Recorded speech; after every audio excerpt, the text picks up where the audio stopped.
I hope तुम्हाला paper one मुळे discussion नंतर क्लॅरिटी आली असेल आणि पेपर वनचं तुम्ही पीडीएफ घरी जाऊन वाचलं असेल आणि ज्यांनी ऑलरेडी सोशोलॉजी अभ्यास केलेला आहे त्यांनी त्याच्या नोट्समध्ये पण इन्कॉर्पोरेट केला असेल. इनफॅक्ट पेपर टू मध्ये तुम्हाला जास्ती गोष्टी मिळतील इन्कॉर्पोरेट करण्यासाठी, कारण की महाराष्ट्र ओरिएंटेड प्रश्न इथं विचारलेले जास्ती दिसतात आपल्याला. आलं तुम्हाला लक्षात? तर पेपर टू मध्ये पहिले तर पेपर आहे का सगळ्यांकडे? हा, ठीक. पेपर तुम्हाला स्वप्नील, काल आपण पेपर वन डिस्कस केलेलं आहे पूर्ण, बरोबर आहे. तर मग आता ते क्रक्स सांगता येणार नाही, कारण की खूपच मोठं ते डिस्कशन होतं पेपर वनचं. काय करू शकतोय की तू वाटलंस तर मला मेसेज कर. Right, what we can do is I can give you the link. आणि टाकलेलं ना ऑलरेडी युट्यूब वरती व्हिडिओ पेपर वनचा, मग तो बघू शकतोस ना. राईट, नीरवदा युट्यूब चॅनल वरती जा आणि मला असं वाटतंय की त्याच्यावरती अवेलेबल आहे, मग तो बघून घे तू. हे लेक्चर झाल्यानंतर. आणि जे पीडीएफ दिलेलं आहे, पीडीएफ भेटलं का तुम्हाला? हा, पीडीएफ भेटलेलं आहे. Okay, good. तर पीडीएफ भेटले का नाही भेटलं? हा, मग एकदा लेक्चर झालं की तुम्ही वाटलंच तर खाली एकदा पीडीएफ पण म्हणजे घेऊन टाका खालनं. चला, तुम्हाला काय पेपर टू पाहिजे ना आता? आलाय का बघा नीरवदा चॅनल वरती पेपर टू. पेपर उडून सगळ्यांनी बसायचंय. हा, अश्विनी आली असेल बघा. पीडीएफ नाही मिळाली का तुम्हाला? म्हणजे कालची पीडीएफ आन्सर की नाही मिळाली का? ठीक आहे, मग एक वैष्णवी आज करून घ्या ना. आणि आपला एक स्टुडंट आहे वैष्णवी, तुला म्हणजे ते जे आपलं जे मागच्या वर्षी लेक्चर्स घेतले होते ते क्रॅश कोर्स साठीचे ना, तर ते जे फक्त त्यांना नोट्स ते लेक्चर प्रमाणे लावून द्या, तेवढं फक्त मदत कर. ठीक आहे. मंगेशचा मला मेसेज आला होता. मंगेश खरात, तो नागपूरवरनं प्रिपेअर करतोय, त्याला फक्त ते नोट्स लेक्चर प्रमाणे लावून द्या. चला, तर पहिलं काय आहे? जीएस गुरेज, इंडोलॉजिकल पर्स्पेक्टिव्ह, एकदम straight forward.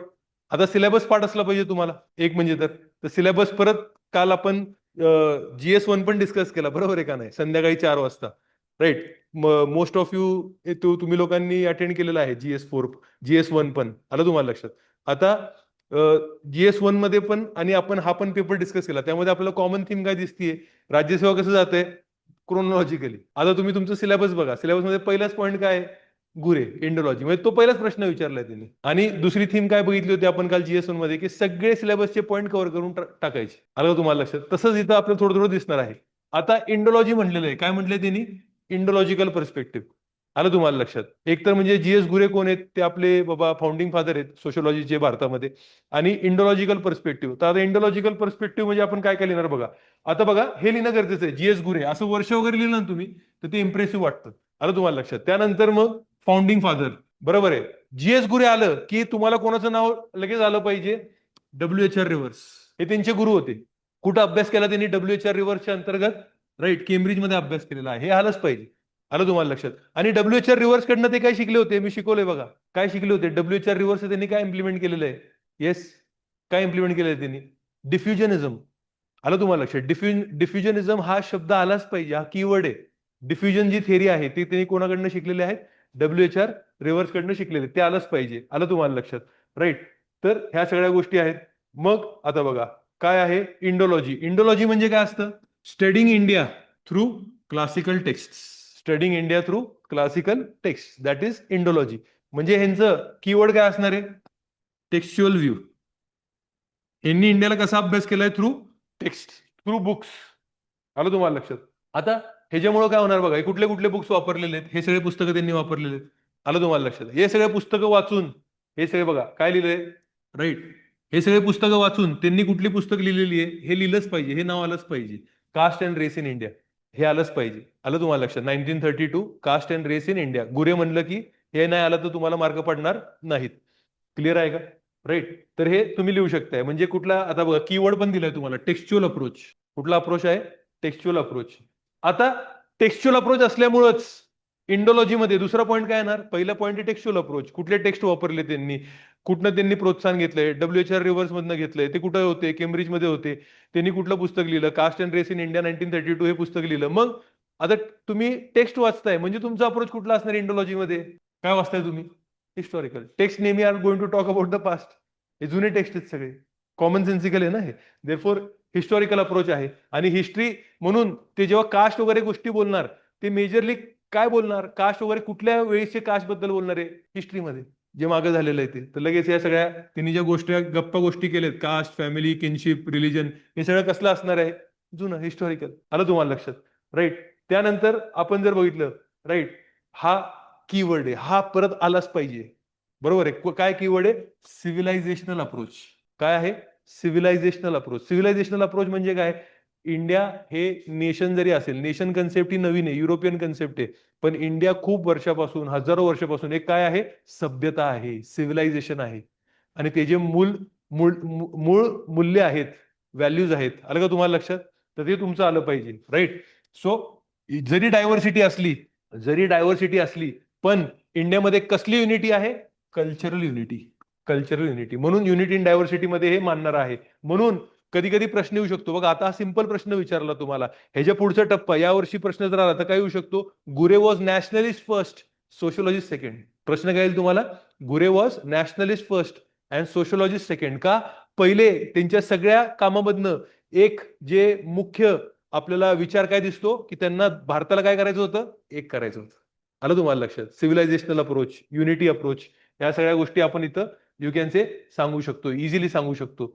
Emphasis on social order, हे तर आहेच बाबा, बरोबर आहे का नाही? हिंदू सिव्हिलायझेशन. आता ते पुस्तकं वाचतायत बघा, आता ते पुस्तकं वाचतायत सगळे जुने, मोस्ट ऑफ द जुने पुस्तकं कशाशी संबंध असणार आहे? हिंदू सिव्हिलायझेशन. आलं तुम्हाला लक्षात? राईट. तर हे मेजरली त्यांचं फोकस कशावरती असणार आहे? हिंदू सिव्हिलायझेशन, सांस्कृतिक ट्रेडिशन, बरोबर आहे का नाही? मग काय करणार आहेत ते?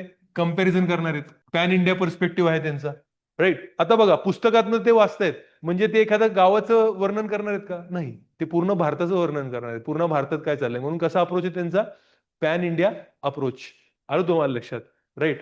आणि integration of sociology and anthropology, बरोबर आहे का नाही? आता ज्यांनी अभ्यास केलेला आहे माझ्याबरोबर त्यांना माहिती आहे की सोशोलॉजी जी विषय आहे, सोशोलॉजी हा विषय कशासाठी उगम झालेला आहे? नवीन मॉडर्न इंडस्ट्रियल सोसायटी अभ्यास करण्यासाठी, अर्बन सोसायटी, अर्बन अभ्यास करण्यासाठी. आणि अँथ्रोपॉलॉजी, सोशल अँथ्रोपॉलॉजीचा उगम कशासाठी होता? प्रिमिटिव्ह सोसायटी, आदिवासी सोसायटी अभ्यास करण्यासाठी त्याचा उगम होता. आलं तुम्हाला लक्षात? म्हणजे ह्या दोघांमध्ये हे दोन फरक होते. पण ह्यांनी काय केलं? गुरेनी इंडियामध्ये सोशोलॉजी आणि अँथ्रोपॉलॉजीमध्ये फरकच ठेवला नाही. सोशोलॉजी काय अभ्यास करणार? इथं गाव पण अभ्यास करणार, रुरल इंडियाबद्दल पण हा क्लिअरली बोलणार आहे. आता बरोबर आहे, टीके ओमेन काय म्हणतात त्याच्यामध्ये? म्हणून बघा, टीके ओमेन म्हणतायत की हे जी इंडोलॉजी आहे, या इंडोलॉजीमध्ये काय झालंय? Synthesis of historical method, comparative method, anthropological method आणि इंडोलॉजी सगळं मिक्स झालेलं आहे. हा फक्त इंडोलॉजी नाहीये, हे सगळं मिक्स केलेलं आहे. आणि ह्या सगळ्या मिक्स करून ह्यांनी जे नवीन काढलेलं आहे त्याला काय म्हटलंय? टीके ओमेननी. टीके ओमेन हा सोशलॉजिस्ट आहे भारतातला. तो कोणावरती भाष्य करतोय? तो भाष्य करतोय गुरेंवरती. तो काय म्हणतोय? गुरेंनी हे सगळं मिक्स करून काय चालू केलेलं आहे? लिहा, बॉम्बे स्कूल ऑफ सोशलॉजी. काय चालू केलेलं आहे त्यांनी?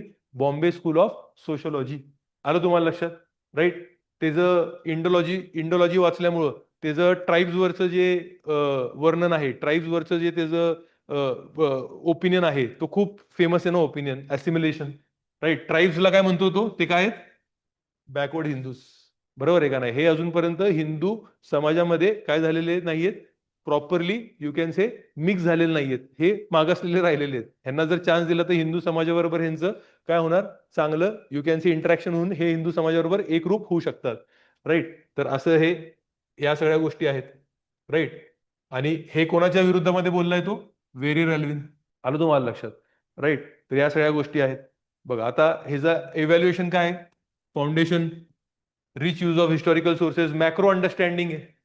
बरोबर आहे. ह्याचा शिष्य कोण होता?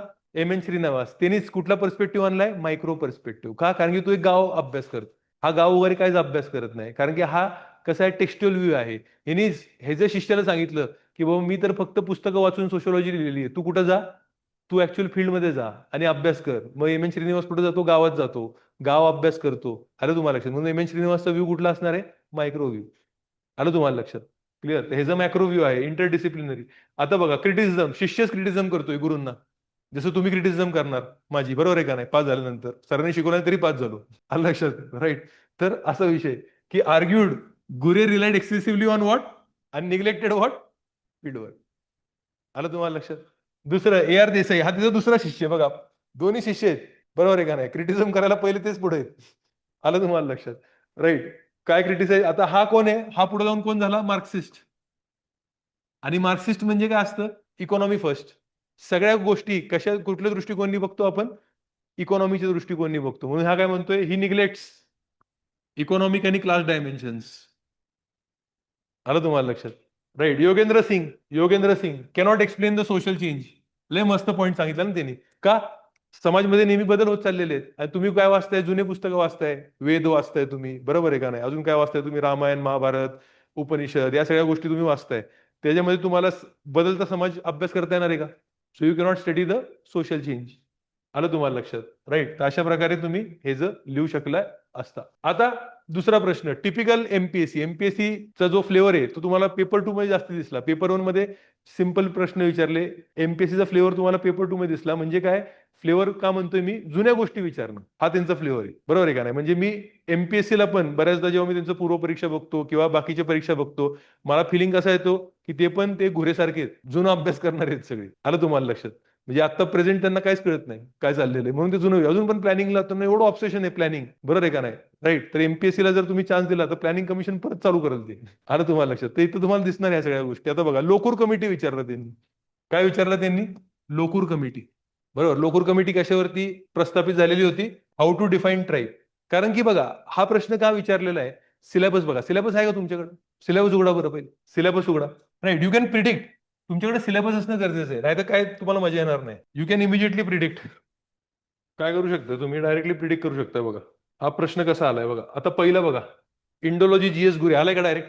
बरोबर. आता बघा काय केली त्यांनी, काहीच डोकं लावलं नाही. हे बघा, ट्रायबल कम्युनिटीज इन इंडिया. पहिलाच त्याच्यातला विषय काय बघा, पहिलाच विषय डेफिनेशनल प्रॉब्लेम. आता हा डेफिनेशनल प्रॉब्लेम आहे, तो गव्हर्नमेंटनी कसा सोडवला? लोकूर कमिटी बसवली. मग यांनी काय विचारलं? लोकूर कमिटीने काय केलं ते सांगा. आलं का तुम्हाला लक्षात?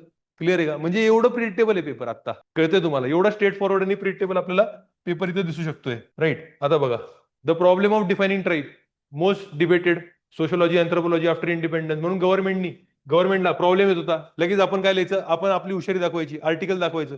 आर्टिकल 342. पीएम बक्षी आहे का तुमच्याकडे? बघा आर्टिकल 342 काय. काय आर्टिकल 342? राजवर्धन. नाही मित्रा, पीएम बक्षी रोज असणं गरजेचं आहे, नाही तर यूज नका क्लासमध्ये. Exactly. Socially and backward classes. Right. तर आता government of India face difficulties identifying community eligible for schedule tribe status. Right. To address this issue Lokur committee was established. कुठली कमिटी एस्टॅब्लिश झाली होती? लोकूर कमिटी एस्टॅब्लिश झाली 1965 मध्ये. आता लोकूर कमिटीने जे क्रायटेरिया दिले टू आयडेंटिफाय द ट्राईब, ते क्रायटेरिया पाठ असले पाहिजे आपल्याला. कुठले क्रायटेरिया आहे? पहिलं क्रायटेरिया काय असलं पाहिजे? Primitive traits.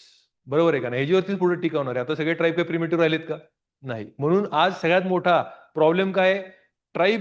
How to identify tribe. मी तुम्हाला ऑलरेडी खूपदा उदाहरण दिलेलं आहे. शिलाँगला जर तुम्ही गेले, तुम्हाला शरम येईल तुम्ही जे कपडे घातलेले. फॅशन कॅपिटल ऑफ इंडिया आहे आणि ते ट्रायबल लोक आहेत. एवढे टिपटॉप घालतात. They feel that they are more closer to England. बरोबर आहे का नाही? त्यांना असं वाटतं बाय मिस्टेक ते इंडियामध्ये. आलं तुम्हाला लक्षात? राईट. So primitive traits. बरोबर. प्रिमेटिव्ह ट्रेट म्हणजे काय? Traditional modes of livelihood, economy, subsistence, hunting, limited occupational specialisation. बरोबर. मग हे कुठं तुम्हाला सापडणार मेजरली? North east. हे लोकूरनी सांगितलं. आज क्रिटिझम काय झालेली आहे? प्रिमेटिव्ह. राईट. हा गोष्ट आता ट्राईबला ओळखण्यासाठी मुद्दा राहतच नाही. दुसरा काय? डिस्टिंक्टिव्ह कल्चर. त्यांचं कल्चर वेगळं असलं पाहिजे. म्हणजे काय म्हणायचं यांना? की they are different from main stream culture. कुठला कीवर्ड आला पाहिजे तुमचा? Main stream. मुख्य धारा पेक्षा वेगळं ह्यांची संस्कृती आहे. आलं तुम्हाला लक्षात? राईट. आणि ह्यांच्या कल्चरमध्ये सगळ्यात भारी काय आहे? तुम्ही काय लिहिलं पाहिजे? हा पॉईंट आला पाहिजे. Sense of community identity. हा पॉईंट कंपल्सरी आला पाहिजे. Sense of community identity. म्हणजे आज बाहेर जगामध्ये काय चाललंय आपण बघितलं. मॉडर्न मॉडर्न म्हणजे काय होतं? काय चाललं होतं? इंडिव्हिज्युअलिझम. पण हे अजूनपर्यंत कसे बांधलेले आहेत? कम्युनिटीमध्ये बांधलेले आहेत. आलं तुम्हाला लक्षात? कसे बांधलेले आहेत हे लोक? कम्युनिटीमध्ये बांधलेले आहेत. हे आपल्याला लक्षात आलं पाहिजे. राईट. पुढं जॉग्राफिकल आयसोलेशन एक पॉईंट आहे की यू कॅन से कुठेतरी जंगलात वगैरे असणार. जॉग्राफिकल आयसोलेशन म्हणजे अजूनपर्यंत कुठला पॉईंट झाला? पहिला पॉईंट कुठला होता? Primitive traits. दुसरा पॉईंट कुठला होता? दुसरा पॉईंट कुठला होता? इथं तुमच्या समोर दिसतोय ना. राईट. डिस्टिंक्टिव्ह कल्चर. थर्ड कुठला होता? Geographical isolation. फोर्थ कुठला आहे? शायनेस. आता ह्याच्यावरती तर खूप क्रिटिझम झालं. आलं तुम्हाला लक्षात? राईट. शायनेस की जास्ती इंटरॅक्ट करत नाही बाहेरच्या लोकांबरोबर. बरोबर आहे काय? क्रिटिसिझम आलेलं आहे. आणि backwardness, low levels of literacy. आता शिलाँगमध्ये जावा, सगळ्यात जास्त लिटरसी तिकडे आहे. आलं तुम्हाला लक्षात? मग हे पण ह्याच्यावरती पण टीका झालेली आहे. राईट. तर हे त्यांनी एवढे आपल्याला गोष्टी दिलेले आहेत. आलं तुम्हाला लक्षात? किती पॉईंट दिले त्यांनी आपल्याला? 1 2 3 4 5. हे 5 तुम्हाला पाठ करायला लागतील. लोकूर कमिटी. आलं तुम्हाला लक्षात? क्लिअर आहे? राईट. सिग्निफिकन्स काय आहे? लोकूर कमिटी का प्रस्थापित झाली होती? कारण की आपल्याला ओळखायचे होते ट्राईब्स कोण आहेत. का ओळखायचे होते ट्राईब्स कोण आहेत? कारण की ट्रायबलचं आपल्याला भलं करायचंय. आलं तुम्हाला लक्षात? मग administrative importance, right, administrative importance, policy formulation करता आलं आणि कॉन्स्टिट्युशनल रिलेव्हन्स पण आला. क्रिटिक काय आहे? क्रिटिक म्हणलं, आज ट्रायबल्स वरती तुम्ही कुठलंही उत्तर लिहिताय आणि ह्या महाशयांचं तुम्ही नाव लिहित नाहीये, तुम्हाला मार्क पडणार नाहीये. कोण आहे? वर्जिनियस खाका. ह्यांची तर कमिटीचे रिपोर्ट आहे. आता तुम्हाला या वर्षी काय प्रश्न येऊ शकतो? खाका कमिटी रिपोर्टचं अनालिसिस करून द्या. हा डायरेक्ट प्रश्न येऊ शकतो, तुम्हाला लक्षात घ्या. म्हणून आपण हे डिस्कस करतोय ना, की आपण का आत्ता जे प्रश्न आले त्याच्यावरून आपण प्रिडिक्ट काय करतोय, पुढचा प्रश्न काय येणार. तर माझ्या अनुषंगाने, माझ्या रिडिंग प्रमाणे खाका कमिटी रिपोर्ट ह्याच्यावरती प्रश्न येण्याची दाट शक्यता आहे. आलं का तुम्हाला लक्षात? राईट. सो वर्जिनियस खाका आलं तुम्हाला लक्षात? कोण आहे? वर्जिनियस खाका. ह्याच्यावरती तुम्हाला येणार. हा काय म्हणलेला आहे? ह्यांनी यू कॅन से केलेलं आहे की ट्राईब्स हे काय आयसोलेटेड आज नाहीयेत, हे काय अनचेंजिंग नाहीयेत, आज डायनॅमिक आहेत आणि ते इंटरॅक्ट करतात विथ द वायडर सोसायटी. म्हणजे तुमचे जे सगळे निकष आहेत, कुठले निकष आहेत तुमचे? प्रिमेटिव्ह नाही. आलं तुम्हाला लक्षात? हे काय झालेले आहेत? चेंज झालेले आहेत. जॉग्राफिकल आयसोलेशन नाही, शायनेस नाही आणि बॅकवर्ड नाही. म्हणून तुमचे क्रायटेरिया आज लागू होऊ शकत नाही. कोण म्हणतंय हे? वर्गिनियस खाका. आलं का तुम्हाला लक्षात? राईट. हा खूप मोठा स्कॉलर आहे ह्याच्यावरती, कशावरती? ट्राईब्स वरती. आणि गव्हर्नमेंटने ह्याची कमिटी बसवलेली होती, जशी लोकूर कमिटी होती, तर त्याची आत्ता कमिटी बसवली होती की बाबा ट्रायबल लोकांमध्ये काय अडचणी आहेत ते अभ्यास करण्यासाठी. आलं तुम्हाला लक्षात? राईट. तर हे सगळं बनणार आहे. दुसरा क्रिटिक कोण करणार? गुरे. गुरे क्रिटिक करणार. गुरे काय म्हणणार आहे? They are backward Hindus. तुम्ही ह्या सगळ्या गोष्टीमुळे त्यांना काय करताय? आयसोलेट करताय. बरोबर आहे का नाही? तर असा हा विषय आहे. मग के एस सिंग तुम्ही म्हणू शकता, you are ignoring the political and historical factors. आलं तुम्हाला लक्षात? राईट. तर लोकर कम्युनिटी तुम्ही काय लिहिणार? आज हे सगळे काय झालेलं आहे? आउटडेटेड झालेलं आहे. क्लिअर आहे का? Yes or no? राईट. चला पुढं. आता बघा अनटचेबिलिटी. किती डायरेक्ट सिलेबसचा पॉईंट आहे बघा. किती डायरेक्ट सिलेबस मधून विचारले, डायरेक्ट. हा बघा, कास्ट सिस्टीम, शेवटचा पॉईंट काय? Untouchability forms and perspective. Direct प्रश्न. आलं तुम्हाला लक्षात? काय विचारलंय बघा. Untouchability is a problem of socio economic exploitation. आलं तुम्हाला लक्षात? सोशिओ इकॉनॉमिक म्हणजे काय? की सोशली पण त्यांना एक्सप्लॉइट केलं जात आहे आणि अनटचेबल आहे. अनटचेबल आहेत म्हणून काय होणार आहे? राईट. आता बघा, जो ज्यांनी एनसीआरटी चांगलं केलंय, बेसिक मॅथवर चांगलं केलंय, त्याला खूप चांगल्या प्रकारे लिहिता येईल. का लिहिता येईल चांगलं? कारण की इनइक्वॅलिटी. इनइक्वॅलिटी म्हणजे काय असतं? What is the definition of inequality? काय असतं इनइक्वॅलिटी म्हणजे? असमानता म्हणजे काय असतं? Resources. Lack of opportunities and resources. तुम्ही हे लिहू शकता इथं. अनटचेबिलिटीमुळे काय होते? Lack of opportunity and resources. दुसरं तुम्ही काय लिहू शकता? अनटचेबिलिटी काय दर्शवतंय? Stereotype, prejudice, which is leading to discrimination. म्हणजे तुम्ही जे शिकलाय बेसिकला, इकडे सगळं वापरू शकताय तुम्ही. कळते का तुम्हाला? राईट. सो ह्या सगळ्या ज्या गोष्टी आहेत त्या. बाबासाहेब आंबेडकर. बाबासाहेब आंबेडकरचं आपण इथं लिहू शकतो. बघा, अनटचेबिलिटी आली की लगेच काय, कोणाचं लिहायचं? बाबासाहेब आंबेडकर. बाबासाहेब आंबेडकर काय म्हणतायत? Most oppressive manifestation of caste system is untouchability. आलं तुम्हाला लक्षात? Most oppressive manifestation of caste system is untouchability because it leads to denial of human dignity and opportunity. खटॅक. बाबासाहेब आंबेडकर पासून तुम्ही स्टार्ट केलं, तुम्हाला मार्कच पडले डायरेक्ट. आलं तुम्हाला लक्षात? राईट. सो अनटचेबिलिटी पहिले, आता दोन भाग आहेत ना याच्यामध्ये. Untouchability as social exploitation, untouchability as economic exploitation. कळतंय का तुम्हाला? तो सोशल एक्सप्लॉयटेशन म्हणजे काय असणार आहे बघा. हे झालं सोशल एक्सक्लुजन, झालं तुमचा कीवर्ड आहे. सोशल एक्सक्लुजन, मार्जिनलायझेशन हे आलेच पाहिजे याच्यामध्ये. मग तुमचं सोशिओलॉजी उत्तर वाटेल. आलं तुम्हाला लक्षात? नाही तर वाटणार नाही. एंट्री इंटू टेम्पल्स नाही, पब्लिक वेल्स नाही, कम्युनिटी फंक्शन नाही, सोशल स्टेटस नाही. आंबेडकर म्हणतायत बघा. आंबेडकरांचा हा दुसरा एकदम फेमस हे त्यांचं वाक्य आहे. Untouchability is not merely division of labour, it is division of labourers. Division of labour हा सोशिओलॉजी मधला मूळ कन्सेप्ट आहे. Division of labour. Division of labour म्हणजे काय? की मी टीचर आहे, बरोबर आहे का नाही? तर दुसरा कोणी कोण असू शकतो? डॉक्टर असू शकतो, दुसरा कोण इंजिनियर असू शकतो, असं सगळं असू शकतो ना. आलं तुम्हाला लक्षात? पण इथं डॉक्टर आंबेडकर काय म्हणते? हे डिव्हिजन ऑफ लेबर नाहीये की ह्यांनी कसे काम करायचे, मॅन्युअल काम करायचे. It is also division of labourers. का असं म्हणले ते? ह्याच्यावरती प्रश्न येऊ शकतो म्हणून मी याच्यावरती चर्चा करतोय आता. का असं म्हणले? कार्ल मार्क्स म्हणले होते, workers of the world unite. पण इंडियामध्ये सगळे वर्कर्स ऑफ द वर्ल्ड किंवा सगळे जे शोषित पीडित आहे युनाइट होऊ शकत नाही का? कारण की सगळे जे शोषित पीडित आहेत ते कसे डिवायडेड झालेले आहेत on the basis of caste. तर फॅक्टरीमध्ये काम करणारा ब्राह्मण पण असेल, फॅक्टरीमध्ये काम करणारा हा दलित पण असेल. तर जेव्हा कार्ल मार्क्स म्हणतोय workers of the world unite, तर ते सगळे जे कामगार आहेत ते एकत्रित होणार आहेत का? संघटित होणार आहेत का? नाही होणार का? कारण की त्यांची जाती व्यवस्था वेगळी. आलं तुम्हाला लक्षात? Therefore it is the division of the labourers.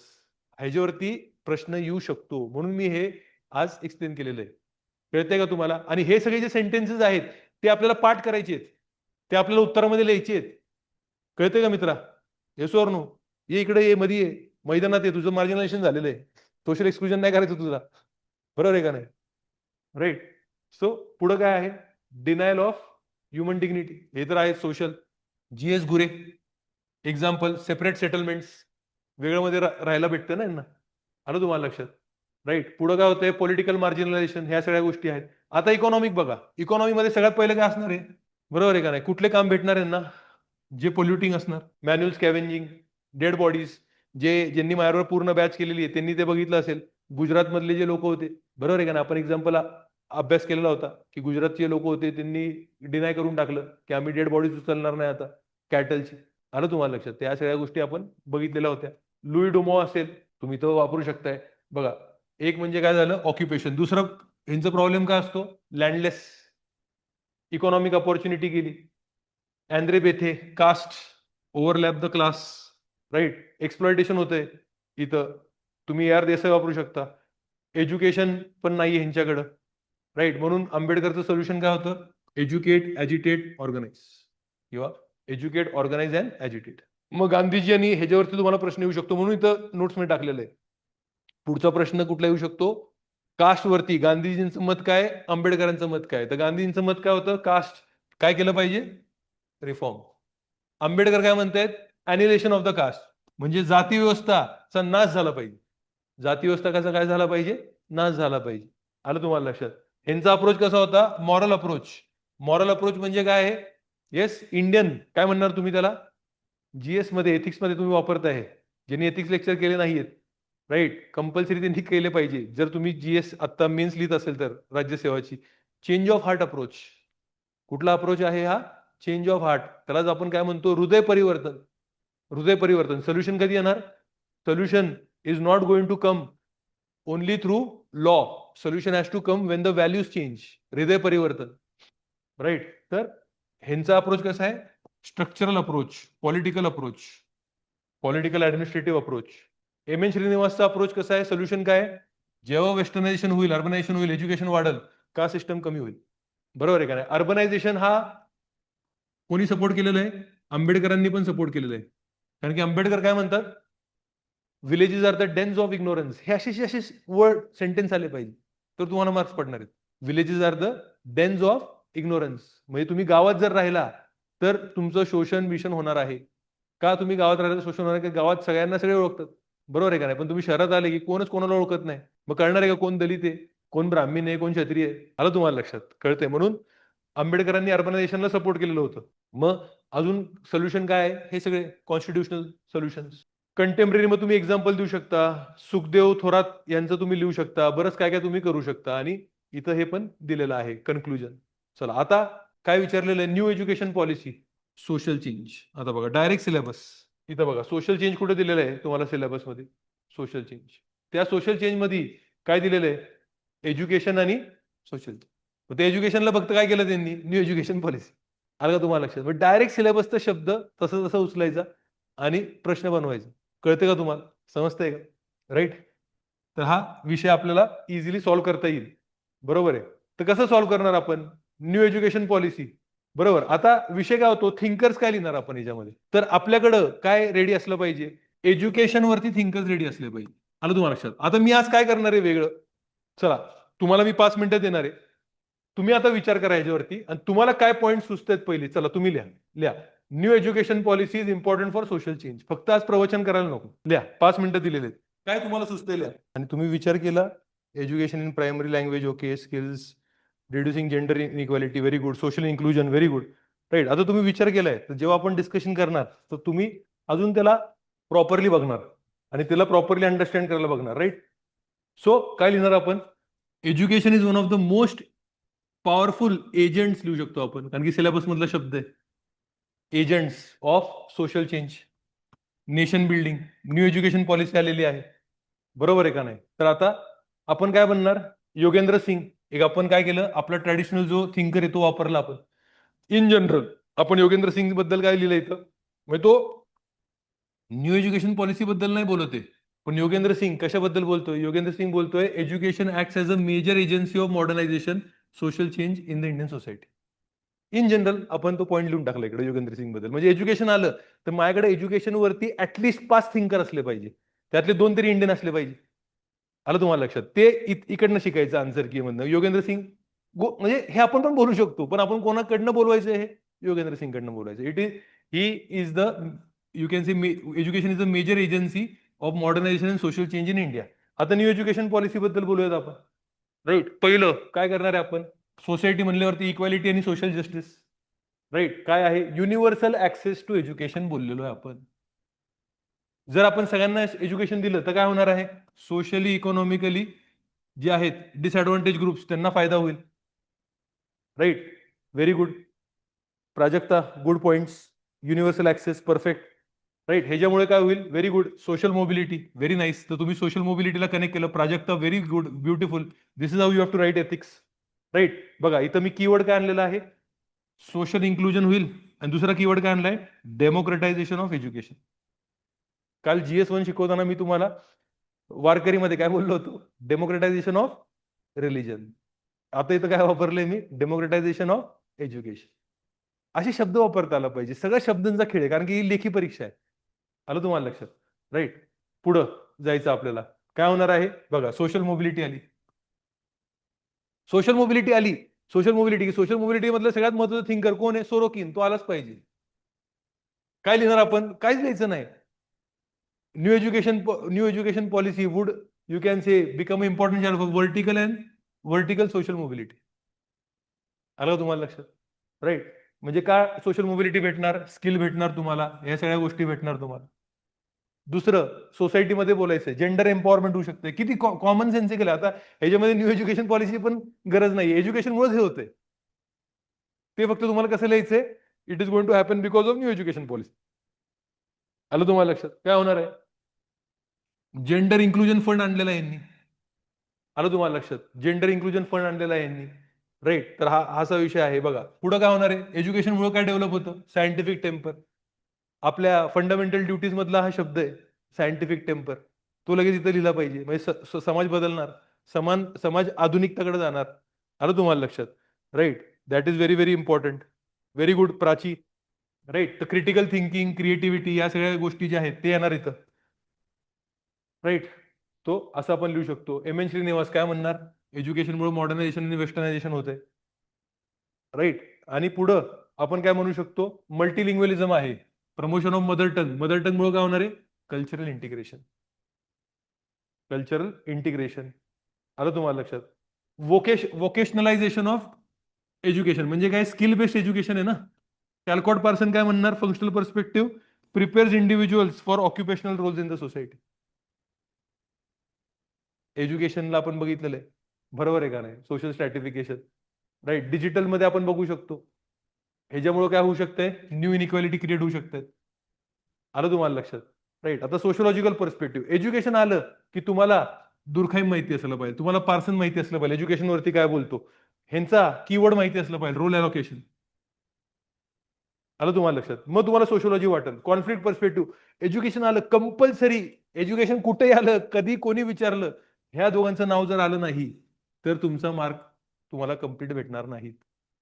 शिक्षण आलं की तुम्हाला कोणाचं नाव लिहायचंय? Bowles and Gintis. आणि ह्यांचा कीवर्ड कुठला आहे? कीवर्ड कुठला आहे यांचा बॉवेल्स अँड गिंटिसचा? Hidden curriculum. काय आहे? Hidden curriculum. म्हणजे काय? एक करिक्युलम, एक जो अभ्यासक्रम असतो शाळेमध्ये, तो कुठला शिकवला जातो? इतिहास शिकवला जातो, भूगोल शिकवला जातो, हा शिकवला जातो. हा पण एक छिपा अभ्यासक्रम असतो. तो काय असतो? तुम्हाला काय शिकवलं जातंय? डिसिप्लिन शिकवलं जातंय. तुम्हाला काय शिकवलं जातंय? की टीचरचं ऐकायचं, ओबिडियन्स, पंक्च्युअलिटी, डिसिप्लिन, या सगळ्या गोष्टी शिकवल्या जातात. Which is going to prepare you for the outer world. की तिथं तुमचा जो मालक आहे तो सांगेल तसं तुम्ही काम करायचं. सो हा कुठला पर्स्पेक्टिव्ह आहे? Marxist perspective, conflict perspective. हे आलंच पाहिजे. सो हिडन करिक्युलम मुळे काय होणार आहे? It is going to reproduce inequality. It is going to reproduce inequality. आलं तुम्हाला लक्षात? म्हणजे हे काय इथं दिलेलं आहे? डायरेक्टली तुमच्या उत्तरामध्ये वापरा नका वापरू, पण तुमचं रिव्हिजन पण होतं याच्यामध्ये. आलं तुम्हाला लक्षात? राईट. तर हे तुम्ही लिहू शकताय. मग इथं तुम्ही बघा, सक्सेस हे तर ही तर काय झाली? पॉलिसी झाली. पण सक्सेस कधी भेटणार? जर इम्प्लिमेंटेशन झालं चांगलं, तर इम्प्लिमेंटेशन मध्ये हे झालं पाहिजे. आलं तुम्हाला लक्षात? चॅलेंजेस काय काय इम्प्लिमेंटेशन मध्ये तुम्ही ते लिहू शकता. राईट. सोशल चेंज आणि कन्क्लुजन. आलं तुम्हाला लक्षात? आता बघा, हा किती ब्युटिफुल प्रश्न आहे. What changes occurred in rural social economic structure due to green revolution? Direct प्रश्न बघा. ग्रीन रेव्होल्युशन दिसतो का तुम्हाला प्रश्न? कुठे दिसतो तुम्हाला? What changes occurred in rural agrarian transformation, तुमचा टॉपिक आहे. त्या खाली काय तसा प्रश्न बनवलाय बघा डायरेक्ट. तुम्हाला वाटेल कुठला प्रश्न आला? सिलेबस आहे. व्हॉट चेंजेस ऑकर्ड कुठं? Rural social economic structure due to green revolution. आलं का तुम्हाला लक्षात? कळतंय का? राईट. तर आता ग्रीन रेव्होल्युशन तुम्ही सगळे MS स्वामीनाथन हे सगळ्या गोष्टी लिहू शकता. राईट. बघा, AR देसाई जी टीका करणार, मार्क्सिस्ट आहे, की ग्रीन रेव्होल्युशनमुळे कोणाला फायदा झाला? राईट. अमिरांना फायदा झाला, गरिबांचं शोषण झालं. राईट. बघा आता चेंज, पहिले इकॉनॉमिक मध्ये बघा, प्रोडक्टिव्हिटी वाढली. प्रोडक्टिव्हिटी वाढली. राईट. मॉडर्नायझेशन, कॅपिटलिस्ट फार्मिंग आलं. ह्याच्यावरती आपल्याकडे नोट्समध्ये आहे, कॅपिटलिस्ट फार्मिंग वरती बरंच काही गोष्टी आहेत आपल्याकडे. राईट. त्यानंतर क्लास स्ट्रक्चर चेंज झाला. राईट. पहिले कसं होतं? Landlord, tenant, agriculture labourers. आता काय झालंय? Rich farmers, middle farmers, marginal farmers. Class structure change. आणि खाली लँडलेस फार्मर्स. डॅनियल थॉर्नर हा लय महत्वाचा थिंकर आहे. राईट. इंडियामध्ये जेव्हा तुम्ही ऍग्रिकल्चर क्लास स्ट्रक्चर बद्दल बोलणार आणि जर तुम्ही डॅनियल थॉर्नर नाही बोलला तर नाही चालणार. जसं तिथं एज्युकेशन मध्ये कोण होते ते? कोणाचं सांगितलं होतं?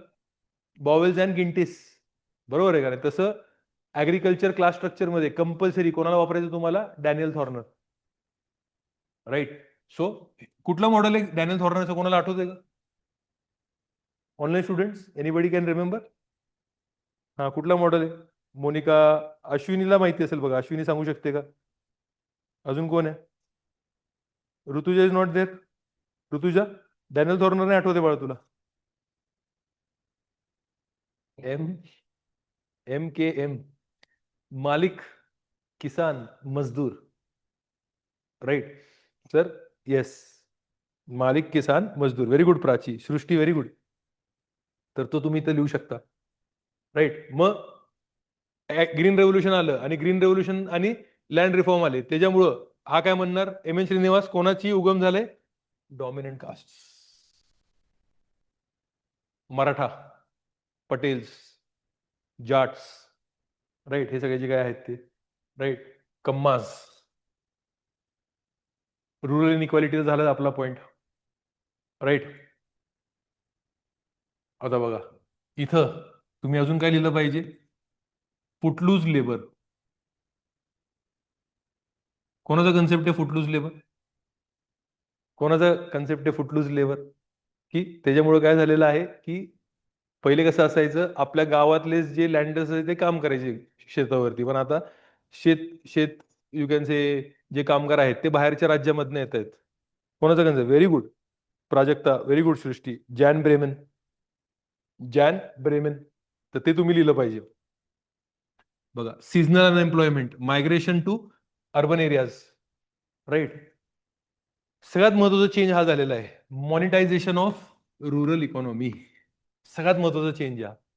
म्हणजे पहिले गावामध्ये पैसे एवढे महत्वाचे नसायचे. जो तुमच्याकडे काम करायचा त्याला पण तुम्ही काय द्यायचा? त्याला पण तुम्ही धान्य देऊन टाकायचा, कपडे देऊन टाकायचे, असं सगळं द्यायचे. पण आता त्याला काय देणार तुम्ही? पगार देणार. हे तुझं काम, दिवसाचं एवढं पगार, रोजंदारी. चल तुझं आणि माझा काय संबंध नाही पुढं. Are you understanding this? म्हणजे काय होणार, फॉर्मल रिलेशन बनणार. कशी रिलेशन बनणार? Formal relation, right. या सगळ्या गोष्टी आहेत. पॉलिटिकल मोबिलायझेशन, प्रॉस्परस फार्मर्स, म्हणजे ग्रीन रेव्होल्युशन मुळे लक्षात घ्या भारतातलं पॉलिटिक्स चेंज झालं. काय लिहिणार तुम्ही?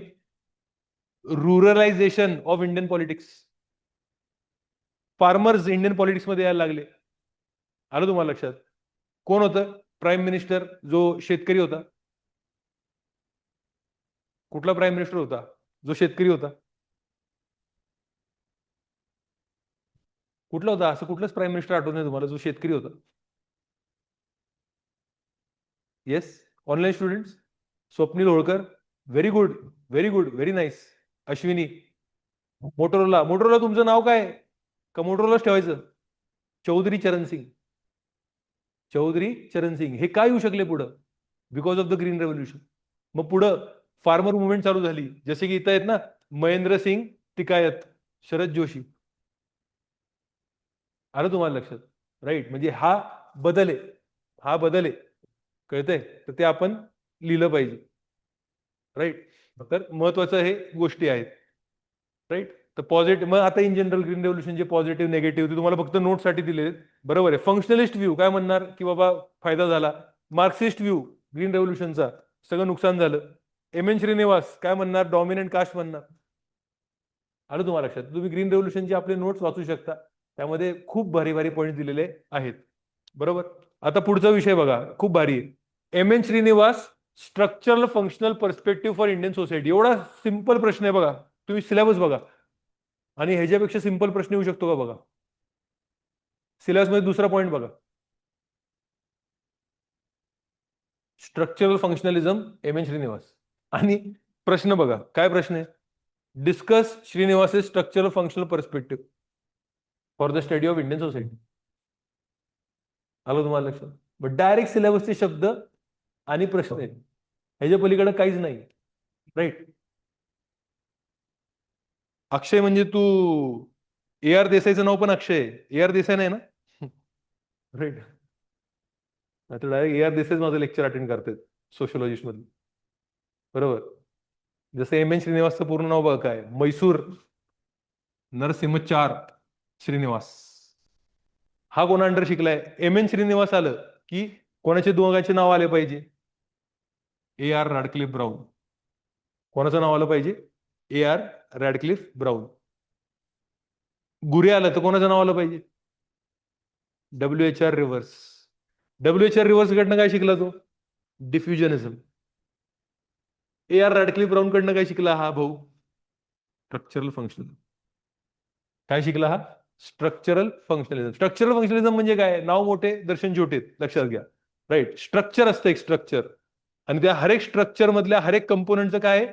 फंक्शन. कास्टचं फंक्शन आहे. आलं तुम्हाला लक्षात?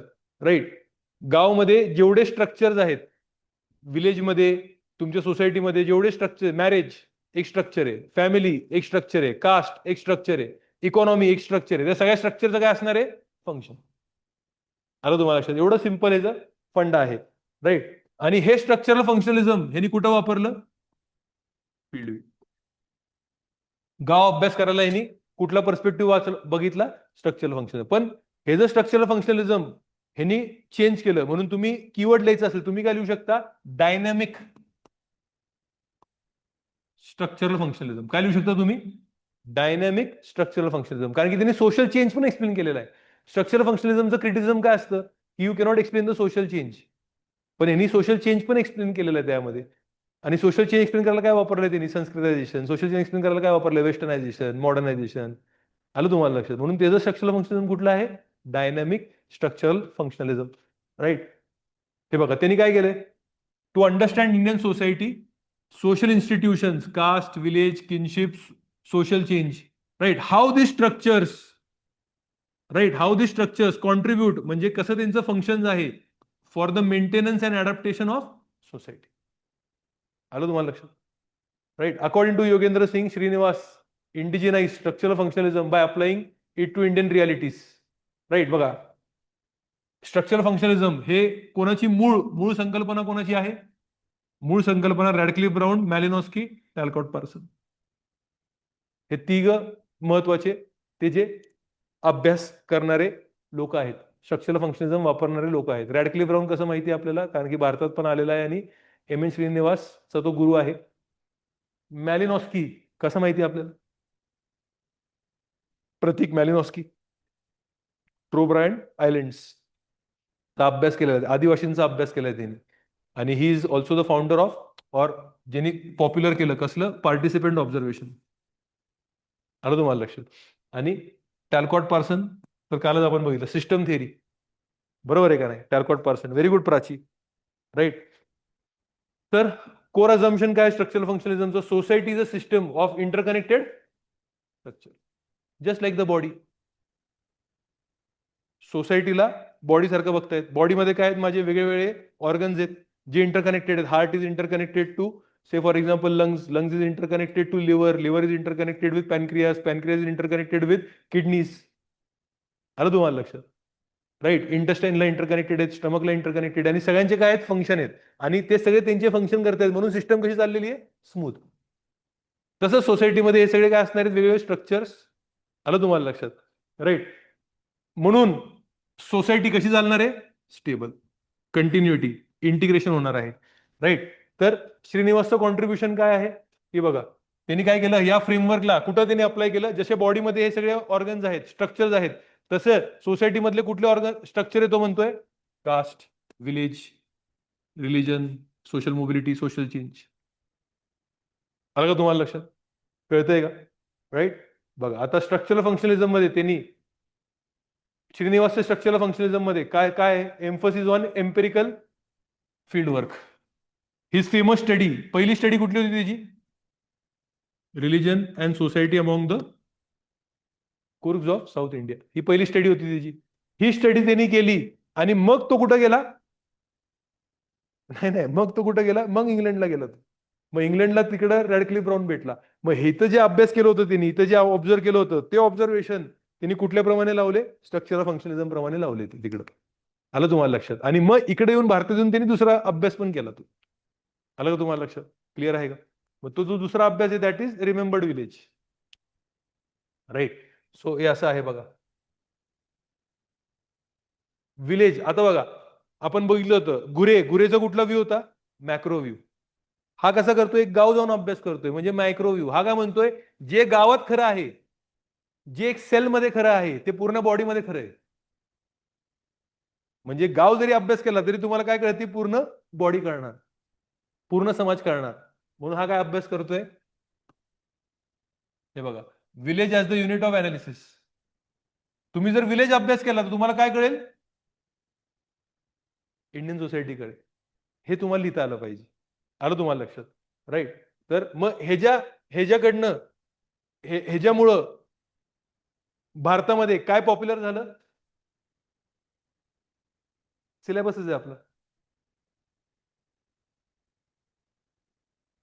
सिलेबसच आहे आपला.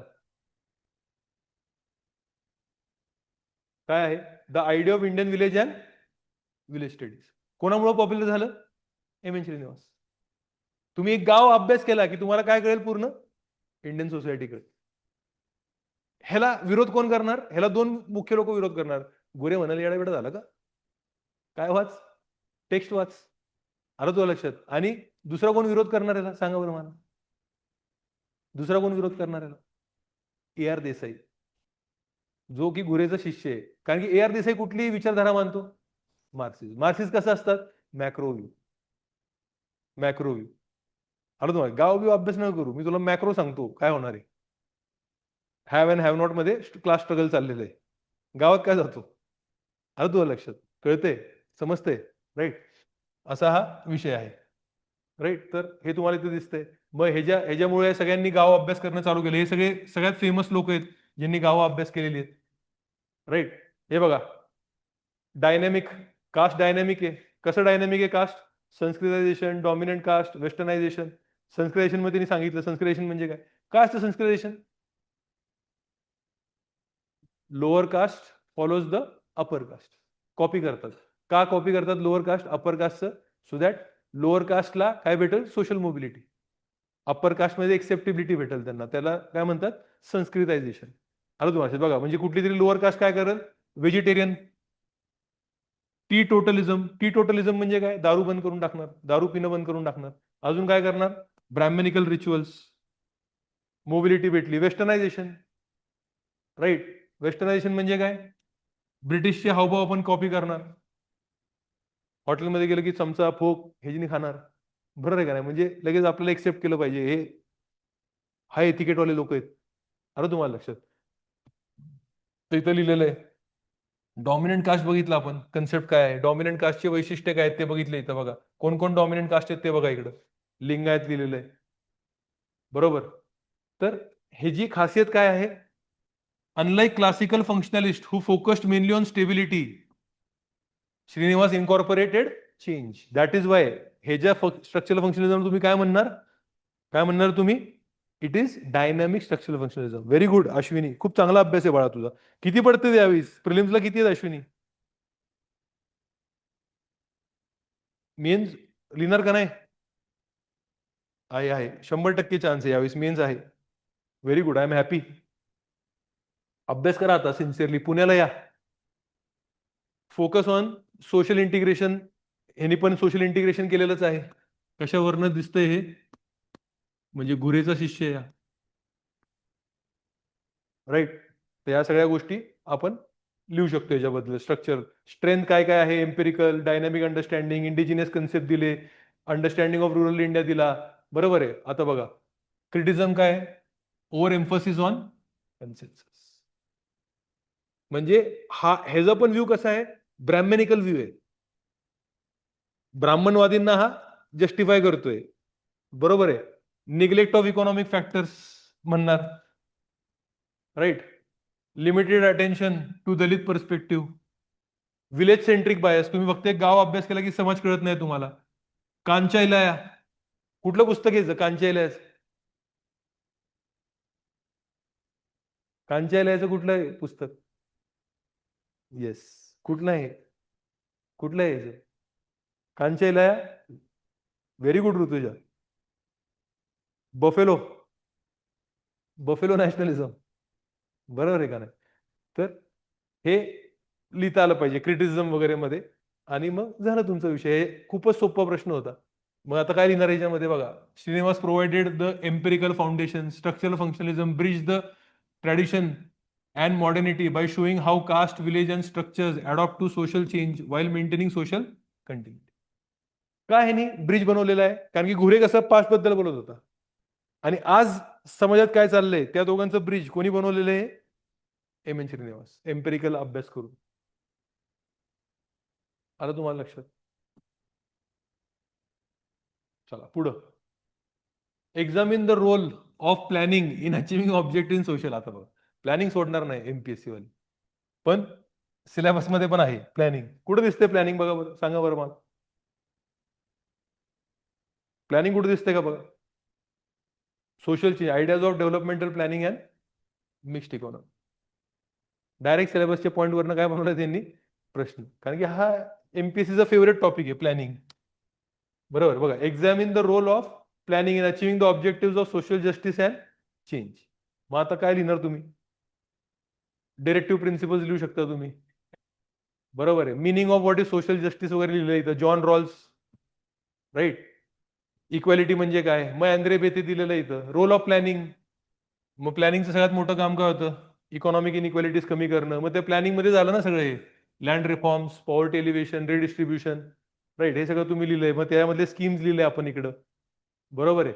मग लँड रिफॉर्म्स, मग लँड रिफॉर्म्स वरती फायदा झाला. ए आर देसाई म्हणणार काय, फक्त तुम्ही यू कॅन से दाखवण्यासाठी केलं हे. बरोबर आहे का नाही? सोरोकिन, सोशल मोबिलिटी आणू शकता तुम्ही इकडं. राईट. ह्या सगळ्या गोष्टी तुम्ही आता लिहू शकता. काफी जीएस टाईप आहे, जनरल एकदम. मग फंक्शनलिस्ट पर्स्पेक्टिव्ह काय म्हणतं, मार्क्सिस्ट पर्स्पेक्टिव्ह त्यामध्ये काय म्हणतं, आंबेडकर पर्स्पेक्टिव्ह काय म्हणतो त्यामध्ये. राईट. प्लॅनिंग का फेल झालं आपलं, ब्युरोक्रेसी. राईट. तर ह्या सगळ्या गोष्टी तुम्ही लिहू शकता. आणि मग आता 1991 नंतर प्लॅनिंगला महत्व कमी झालेलं आहे. आता महाराष्ट्र रिलेटेड त्यांनी प्रश्न विचारलाय बघा, ट्रायबल कम्युनिटीज इन महाराष्ट्र. केवढा सोपा प्रश्न आहे. कुठले कुठले ट्राईब महाराष्ट्रामध्ये सांगा बरं, 5 ट्राईब कोणी पण सांगू शकतं. कुठले कुठले? एक तर सगळे पहिले एक बोलणार ते मला माहितीच आहे. हा, भिल. अजून कुठले? बर, अजून?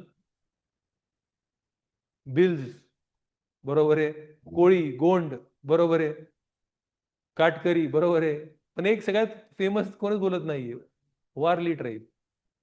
हे 5 ट्राईब जरी तुम्हाला सांगता आले, मॅप मध्ये जरी दाखवता आले कुठं कोण आहे, तरी तुमचा विषय झाला.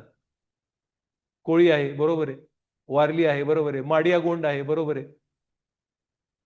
कोरकू, कोरकू आहेत बघा, कोरकू, मेळघाट. मी राहिलोय मेळघाट मध्ये 10 दिवस जंगलामध्ये आतमध्ये. तेव्हा कोरकू तिथं होते, गोंड होते तिथं. वारली आपल्याला माहितीच आहे, काटकर माहितीच आहे आपल्याला. बरोबर आहे का नाही? राईट. आता केवढा सिंपल प्रश्न, right a note on tribal communities, त्या पलीकडे काहीच नाही. नोट म्हणजे काय? हे 5 ट्रायबल कम्युनिटी कुठं राहतात, त्यांचं ऑक्युपेशन काय आहे, काय प्रॉब्लेम आहे, काही लिहून टाका. आणि किती मार्काला विचारलंय ते? 20 मार्काला विचारले. आलं तुम्हाला लक्षात? राईट. 20 आहे का 10 आहे? 10 मार्काला विचारलंय फक्त. आलं तुम्हाला लक्षात? फक्त 10 मार्काला. आता बघा, मग आपण काय चालू करणार? सेन्सस 2011 महाराष्ट्राचं. आता हे एमपीएससी प्रिलिम मध्ये तुम्ही पाठ केलं असणार आहे. किती ट्रायबल पॉप्युलेशन आहे महाराष्ट्राचं? तर 9.35. कुठे आहेत हे सगळे? हिल रिजन मध्ये आहेत. बरोबर आहे का नाही? कोणी कोणी अभ्यास केला यांचा? आपण म्हणू शकतो एल के अनंत कृष्ण अय्यर, के एस सिंग, हे सगळे ट्रायबल स्टडीवाले आहेत. आता डिस्ट्रीब्युशन ऑफ ट्राईब्स कुठे? नॉर्दर्न महाराष्ट्र कुठे दिसतात तुम्हाला? ठाणे कोकण रिजन दिसते, बरोबर आहे. विदर्भ रिजन मध्ये दिसते तुम्हाला. आणि मग you can say major tribal district दिलेलं आहे. म्हणजे तुम्हाला पूर्ण मी शॉर्ट नोटच बनवून दिली ट्राईब वरती इकडं. मग आता ट्रायबल बेल्ट. आता मेजर ट्राईब्स कुठलं आहे? Bhil. Bhil is the largest tribe. कुठे दिसतात तुम्हाला? नंदुरबार, धुळे, नाशिक. सगळ्यात जास्ती कुठे आहेत? कोण आहे तिकडं? भिल. आलं तुम्हाला लक्षात? राईट. मग इथे feature, clan organisation, folk tradition, dances. मग वारली. वारली कुठे आहेत? पाळघर, ठाणे. वर्ल्ड फेमस कशासाठी आहे वारली आर्ट? बरोबर. गोंड. गोंड कुठं भेटतात तुम्हाला? Chandrapur, Gondia, Gadchiroli. Right. One of the largest tribal groups in central India. Right. Associated with the former Gond kingdom. मग काटकरी कोण येते? पीव्हीटीजी. आलं तुम्हाला लक्षात? कुठे आहे? रायगड, पालघर, ठाणे. हाय लेवल्स ऑफ पॉवर्टी. मग कोरकू, मेळघाट सांगितलं तुम्हाला. राईट. माल न्यूट्रिशनचा प्रॉब्लेम. मेळघाट म्हणजे काय असणार प्रॉब्लेम? माल न्यूट्रिशनचा जुना प्रॉब्लेम होता, तर नाही राहिला, पण लिहिणार. आता लिहायचं म्हणलं तर काहीतरी लिहायला लागेल ना. बरोबर आहे का नाही? तर often they are affected by माल न्यूट्रिशन अँड डेव्हलपमेंटल चॅलेंजेस. आलं तुम्हाला लक्षात? राईट. मग माडिया गोंड किंवा मारिया गोंड छत्तीसगडमध्ये पण सापडतात, गडचिरोलीमध्ये पण सापडतात. आलं तुम्हाला लक्षात? आता characteristics, distinct identity. Casing, tribal identities rooted in the shared culture. Kinship असतं, ऑर्गनायझेशन असतं, रिलीजन वेगळं आहे बघा त्यांचं. इबी टायलर, अॅनिमिझम. काल इबी टायलरचं काय बघितलं होतं आपण? अॅनिमिझम. काय असतं अॅनिमिझम सांगा बरं? कालच बघितलं होतं आपण. अॅनिमिझम म्हणजे काय असतं? Online student, what is animism? Poonam, Rutuja, Ujjwala, Swapnil, Neha, Akshay. Animism काय असतो? किरण भोसले. येस. असं काहीच नाही. Spirit, worship of spirit. Worship of spirit. Spirit can been anything, living, non living. आलं तुम्हाला लक्षात? आत्मा. कुठनं कन्सेप्ट आली? कुठनं कन्सेप्ट आली? ही कन्सेप्ट आली झोपण्यावरनं. आपण जेव्हा झोपतो आपल्याला स्वप्न पडतात. आपली बॉडी इथंच आहे. मग स्वप्नाचा त्यांनी फंडा काय लावला? की बाबा आत्मा फिरून आली म्हणून आपण हे सगळं बघून आलो. आलं तुम्हाला लक्षात? आणि आपण एकदा परमनंट झोपतो म्हणजे मेलो. मेल्यावरती बॉडी इथंच राहिली, पण कोण निघून गेलं? आत्मा निघून गेली. आलं तुम्हाला लक्षात? मग ती आत्मा निघून गेली. कुठे गेली आत्मा? या झाडामध्ये गेली. मग त्या झाडाची आता पूजा करायला लागल. आलं तुम्हाला लक्षात? कळते का नाही कळते? अॅनिमिझम. राईट. सो या सगळ्या गोष्टी ज्या आहेत स्पिरिट्स. बरोबर. आता इकॉनॉमी बघितली त्यांची, ट्रॅडिशनल इकॉनॉमी कुठले होते बघा. आज काय त्यांच्यासाठी? बांबू, महुआ, तेंदू. बरोबर आहे का नाही? महुआवरनं दारू बनते. राईट. पिली का नाही महुआ? राईट. वेज लेबर, हे हे जे काही गोष्टी आहेत ते. Yogendra Singh, tribal societies increasingly experience, modernization and integration. Tribal problems, land alienation देणार आपण, प्रॉब्लेम, मेजर प्रॉब्लेम आहे, पॉवर्टी अनएम्प्लॉयमेंट प्रॉब्लेम आहे, एज्युकेशनल बॅकवर्डनेस प्रॉब्लेम आहे, हेल्थ इश्यू प्रॉब्लेम आहे, डिस्प्लेसमेंट प्रॉब्लेम आहे. आलं तुम्हाला लक्षात? डेव्हलपमेंट इंड्यूस डिस्प्लेसमेंट झालेलं आहे त्यांचं. गव्हर्नमेंटनी काय काय केलेलं आहे, 5th शेड्यूल दिलेलं आहे, आर्टिकल 46 लिहू शकतो आपण. मग ह्या सगळ्या गोष्टी लिहू शकतो आपण. राईट. सोशोलॉजिकल पर्स्पेक्टिव्ह, जीएस गुरे, व्हेरी अर्ली आपल्याला माहितीच आहे, आणि के.एस. सिंग माहिती असले पाहिजे.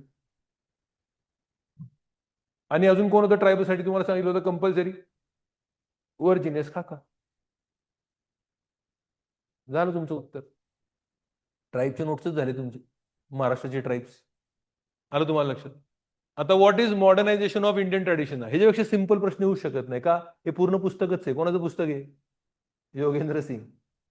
नोट्सच नोट्स दिले तुम्हाला भरभरून. Modernization of Indian tradition direct सिलेबसचा पार्ट आहे बघा तुमच्या. हे बघा, हे काय? Modernization of Indian tradition, direct syllabus मधला प्रश्न आहे. आलं तुम्हाला लक्षात? राईट. मी जसं प्रिडिक्ट केलं होतं की सिलेबस मधलेच हे उचलणार आणि डायरेक्ट तुम्हाला प्रश्न विचारणार. राईट. तर आपण जर बघितलं इथं पुढं modernisation of Indian tradition, main मुद्दा काय याचा? मेन मुद्दा काय बघा, जेव्हा आपल्याला स्वातंत्र्य भेटलं किंवा जेव्हा ब्रिटिशांचं आक्रमण भारतावरती आला, मूळ संकल्पना लोकांना असं वाटत होतं काय होणार, की भारताचं जे संस्कृती आहे, भारताची जे ट्रॅडिशन्स आहे, ट्रॅडिशनला मराठीत काय म्हणता येईल आपल्याला? परंपरा आहेत. भारतातले जे परंपरा आहेत ते परंपरांचा नाश होईल आणि आधुनिक परंपरांचा इथं उगम होईल. म्हणजे एक एक बाजूला काय होईल, जुन्या गोष्टींचा नाश होईल, जुन्या परंपरांचा नाश होईल आणि आधुनिकता भारतामध्ये रुजू होईल, अशी लोकांची काय होती, संकल्पना होती. पण योगेंद्र सिंग काय म्हणले, तसं झालेलं नाही. आपली परंपरा राहिलेली आहे, फक्त परंपराच काय झाली, आधुनिक झाली. आपले परंपरा तसेच राहिले. आलं तुम्हाला लक्षात? पण फक्त परंपरा काय झाले, आधुनिक झालेली. कळतं का तुम्हाला? समजतंय का? आलं तुम्हाला लक्षात? देअरफॉर त्यांनी शब्द काय वापरला, मॉडर्नायझेशन ऑफ इंडियन ट्रॅडिशन. म्हणजे लग्न तुम्ही करता का, परंपरा आहे, अजून लग्न करताच, बरोबर आहे का नाही? पण त्या परंपरामध्ये आता डेस्टिनेशन वेडिंग आलं. आलं तुम्हाला लक्षात? त्या परंपरामध्ये आता तुम्ही काय करता, संगीत नाईट. पण अजून परंपरा परंपरा आहे, हल्दी आहे का नाही? आलं तुम्हाला लक्षात? वरमाला आहे का नाही? 7 फेरे आहे का नाही? पण त्या परंपरामध्ये काय झालं, मॉडर्नायझेशन झालं. कळतं का तुम्हाला? म्हणून त्यांनी पुस्तक लिहिलं मॉडर्नायझेशन ऑफ इंडियन ट्रॅडिशन. म्हणजे असं नाही की हे संपलं आणि नवीन काहीतरी आलं, जुनं अजून आहे तसंच, त्याला फक्त कशाचं मिक्सिंग झालेलं आहे, नवीनचं. म्हणजे जाती व्यवस्था जुनी आहे ती राहिलीच, पण ती जाती व्यवस्था कुठं मिक्स झाली आता, पॉलिटिक्स मध्ये मिक्स झाली. पॉलिटिक्स हे नवीन आहे, डेमोक्रेसीमुळे आलं ना. तर डेमोक्रेसी नवीन आहे, तर त्या डेमोक्रेसीमध्ये काय मिक्स झालेलं आहे, कास्ट. अरे कळतंय का, समजतंय का? Are you understanding this?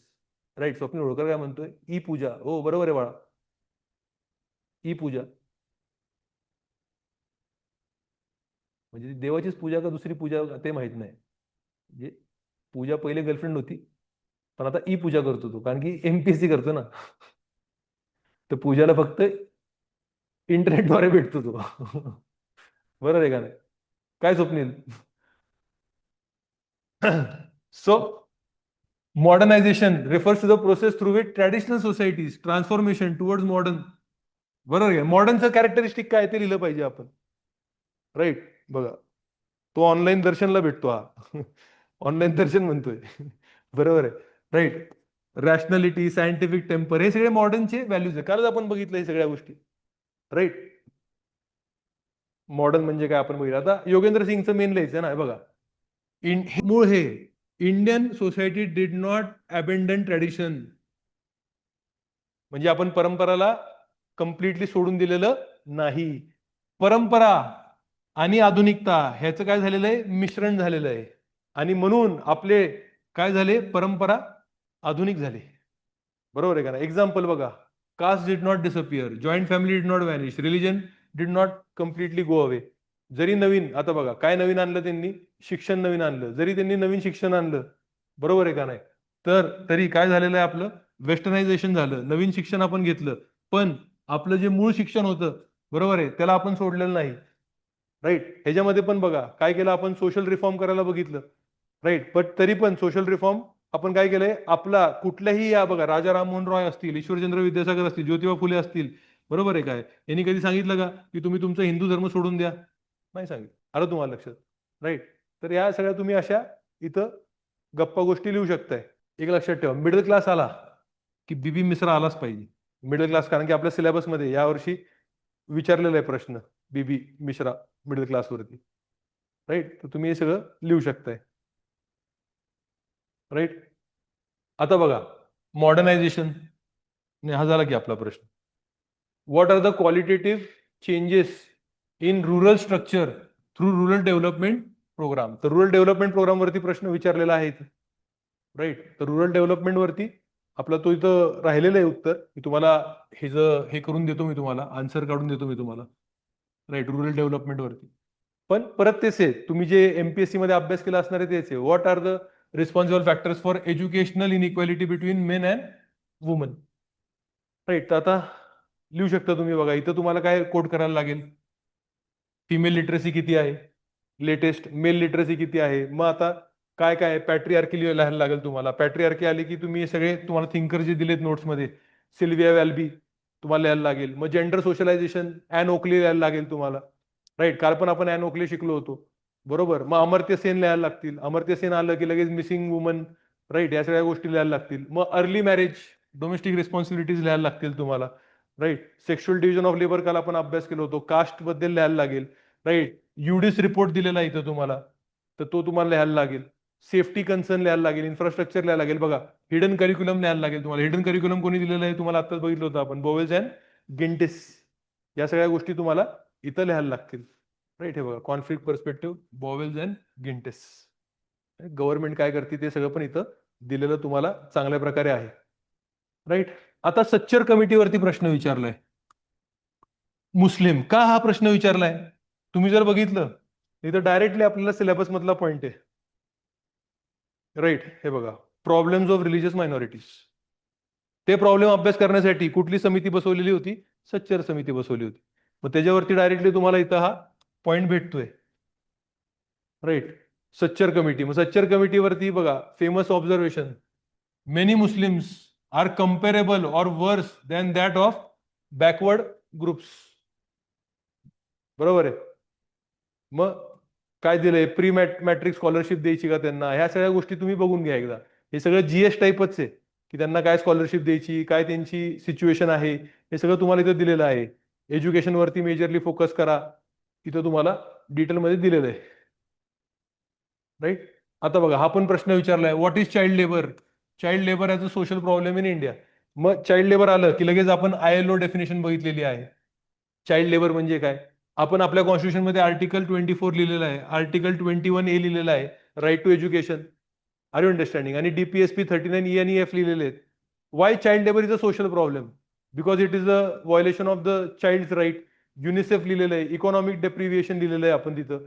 Right. Economic exploitation दिलेलं आहे आपण तिकडं. राईट. त्यानंतर ह्याचं मेंटल हजार्ड आहे. ओके. रिप्रोडक्शन ऑफ पॉवर्टी होतं, हे लिहिणं गरजेचं आहे. राईट. गनर मायट्राल लिहिलेलं आहे आपण इथं. गनर मायट्राल काय म्हणतो, India is a soft state. या सगळ्या गोष्टी आपण डिस्कस केलेल्या आहेत मेन लेक्चरमध्ये. राईट. तर त्याचा विषय आहे. ह्युमन डिग्निटी जाते. आता व्हॉट आर द कॉजेस, ते पण तुम्हाला देऊन टाकलंय. कॉजेस ऑफ चाइल्ड लेबर, पहिलं म्हणजे काय, गरिबी आहे बाबा, शिक्षण नाहीये, अनएम्प्लॉयमेंट, अंडर एम्प्लॉयमेंट आहे. आणि सगळ्यात महत्वाचं हे लिहिणं गरजेचं, तुम्ही सोशलॉजीचे विद्यार्थी आहात, तुम्ही हे लिहिणं गरजेचं आहे. चाइल्ड लेबर का आहे आता भारतात? कारण की समाज त्याला एक्सेप्ट करतं म्हणून. तुम्ही चहा प्यायला गेला, टपरीवरती मुलगा काम करत असेल, तुम्हाला काही वेगळं वाटत नाही. हॉटेलमध्ये मुलगा काम करत असेल, तुम्हाला वेगळं वाटत नाही. जर समाजाने त्याला एक्सेप्ट नाही केलं तर कोणी ठेवणार नाही. आलं तुम्हाला लक्षात? तर हे सगळ्यात महत्वाचा विषय आहे इकडं. राईट. मग मायग्रेशन. मग आता किंग्सली डेव्हिस काय म्हणतोय, traditionally contributed to this. Right. Karl Marx conflict मध्ये त्याला सोशलॉजी करून टाकलं. मग चाइल्ड लेबरसाठी कायदे कुठले कुठले आहेत? Right. Right to education, national child labour project आहे, मिड डे मील स्कीम तुम्ही लिहू शकता. असं प्रकारे आपण इकडं करू शकतो. याला कन्क्लुजनला आपण काय केलंय, child labour is not merely employment of children, it is denial of childhood itself. अशा प्रकारे आपण त्याला कन्क्लुजन करू शकतो. Society that depends on child labour sacrifices it future for short term economic survival. Child labour काय short term आहे ना, तर आता पैसे दिसत आहेत, पण त्यांनी जर शिक्षण घेतलं, चांगलं कॅपॅसिटी डेव्हलप केली, पुढे तो सायंटिस्ट बनू शकतो. बरोबर आहे का नाही? असा विषय आहे. आता बघा, खूप चांगला प्रश्न विचारलाय. Honour killing related violence against हे आपल्या नोट्समध्ये डायरेक्टली आहे. Khap panchayat, honour killing, violence against woman, notes दिलेले आहेत आपण याचे. हे पण डायरेक्ट सिलेबस मधनं आहे. राईट, डायरेक्ट तुम्ही जर बघितलं तर तुम्हाला हे नोट्स मधनं दिसणार आहे. व्हायलन्स अगेन्स्ट वुमन, हे बघा, व्हायलन्स अगेन्स्ट वुमन. तर व्हायलन्स अगेन्स्ट वुमन मध्ये काय घेतलंय त्यांनी, तर त्यांनी ऑनर किलिंग घेतलेलं आहे विषय. कुठला विषय घेतलेला आहे? Honour killing. राईट. मग ऑनर किलिंग काय आहे, इथं लिहिलेलं आहे आपण. काय काय कारण आहे ऑनर किलिंगचे? मेजरली तर काय, interfaith intercaste marriage, love marriage. North इंडियामध्ये तुम्ही लिहू शकता, right, intra village marriage. North इंडियामध्ये कसं असतं की गावाच्या बाहेर लग्न करायचं. आलं तुम्हाला लक्षात? तर ह्या सगळ्या ज्या गोष्टी आहेत ते तुम्ही डायरेक्ट लिहू शकता. काय, व्हॉट डज दिस शो?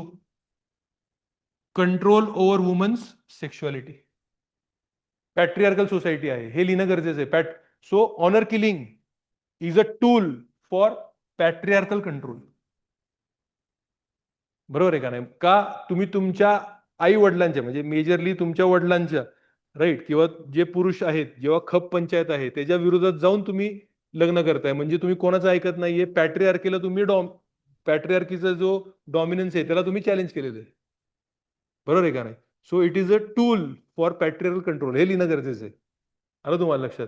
बघा, enforcement of endogamy, B R Ambedkar. Right. त्यानंतर डिनायल ऑफ इंडिव्हिज्युअल राईट्स तुम्ही लिहू शकता. राईट. इथं काय दिलेलं आहे बघा, काय ऑनर किलिंग काय आहे?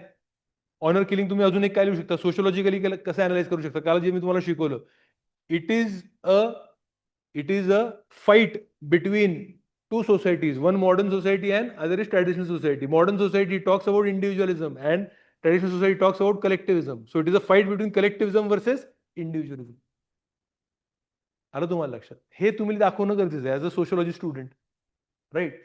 हे बघा, कारण की इथं काय कोण करते, family members, community leaders, caste councils. Prem Chaudhary काय म्हणतात बघा, honour crimes are often community sanction rather than purely individual actors. म्हणून मी तुम्हाला सांगितलं, it is community versus individual. Prem Chaudhary. आलं तुम्हाला लक्षात? बघा, इथे लिहिलंच आहे, reinforcement of patriarchal power. Right. तर मग मनोज बबली केस आहे, फेमस ऑनर किलिंग. का? कारण की marriage with in the same गोत्र. तुम्हाला 2-3 एक्झाम्पल असले पाहिजे. सेम गोत्रामध्ये त्यांनी लग्न केलं. The couple was murder by relative. मग साऊथ इंडियामध्ये पण आहे, Ilavarasan Divya case, intercaste marriage. Right. Shankar murder case. Shankar was murder allegedly due to opposition from the bride's family. Right. So हे सगळ्या गोष्टी तुम्ही लिहू शकता. मग सुप्रीम कोर्टचा केस काय आहे, स्पेशल मॅरेज ऍक्ट तुम्ही लिहिलं पाहिजे. ह्याच्यामध्ये खूप गरजेचं आहे special marriage act. Special marriage act त्यासाठीच आहे ना. राईट. हे बघा, provides legal protection for marriages across caste and religion. Right. आणि दुसरी सगळ्यात महत्वाची थिंकर कोण आहे, Nandini Sundar. Honour crimes represent resistance to social change and individual freedom. So honor killing is not about protecting, it is not about protecting honor. It is about protecting patriarchy, caste privileges through violence against women's freedom and agency. म्हणजे honor killing is not about protecting honor. It is about protecting the patriarchy. हे लिहिणं गरजेचं आहे. Urbanisation direct आपल्या सिलेबसचा परत point आहे, urbanisation. Social causes of urbanisation. मग social cause काय आहे अर्बनायझेशनचं? सगळ्यात महत्वाचं सोशल कॉज काय लिहिणार, कास्ट सिस्टम. दुसरं सोशल कॉज काय लिहिणार, पॉवर्टी. Push migration, अर्बनायझेशनचं. आलं तुम्हाला लक्षात?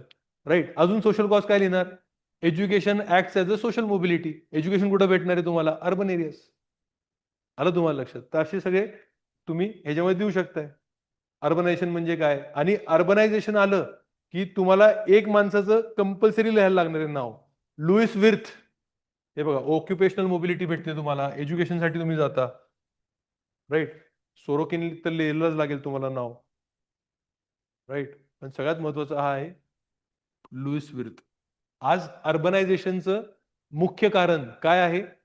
What is the main reason for urbanization? The main reason for urbanization is urbanism. लोकांना काय आवडतं? अर्बन वे ऑफ लाईफ आवडते. गावातली जी जीवन आहे ते आवडत नाही. आपण बघतो जे स्पर्धा परीक्षेला पण विद्यार्थी इथं येतात, अभ्यासाला जे पुण्यात विद्यार्थी येतात, ते परत गावाकडे जायला नकार देतात. का? मला अर्बन एरिया आवडतो, अर्बन लाईफ आवडते. इथं काय अनॉनिमिटी आहे, इथं काय इंडिव्हिज्युअलिझम आहे, इथं काय फ्रीडम आहे, रिस्ट्रिक्शन नाही. मग मला त्या गोष्टीची सवय लागली की मग मी परत तिकडे गावात राहू शकत नाही. आणि गावामध्ये काय 24 तास सीसीटीव्ही कॅमेरा आहे. तुम्ही घराच्या बाहेर निघाले की बघतोय कोणतरी, कुठे चालला नाही. बरोबर आहे का नाही? काका मामा कोणतरी तिकडं चौकात थांबलेलं आहे. सगळ्यांना सगळं कळतंय ना, कोणाला फिरत होता आज. आलं तुम्हाला लक्षात? हा विषय कळतो का तुम्हाला? राईट. असा हा विषय. अर्बॅनिझम लुईस विर्थ लिहिणं गरजेचं आहे, राईट. मग सेन्सस काय म्हणतंय? राईट, लिहू शकताय तुम्ही. मिडल क्लास हा प्रश्न कंपल्सरी येणारच होता. Middle class, new middle class in India. New middle class म्हणजे कुठला असणार आहे? कालच आपण याच्यावर बोललेलो आहे, 1991 नंतरचा. New middle class is the product of LPG reforms in India. आणि मिडल क्लासवरती सगळ्यात महत्वाचा जो लेखक आहे इंडियामध्ये, विचारवंत आहे, तो कोण आहे? बीबी मिश्रा. त्याबद्दल लिहिलंच पाहिजे आपण. न्यू मिडल क्लास बघा 1991 नंतरचा आहे. दीपांकर गुप्ता बद्दल पण आपण काल बोललो होतो. काय बोललो होतो आपण काल? दीपांकर गुप्ता काय म्हणतो की जो नवीन इंडियाचा मिडल क्लास आहे, how do they, you can say, differentiate, काय करतात ते? How do they differentiate themselves from others? It is not through caste, but how do they differentiate from others? Consumption. Consumption.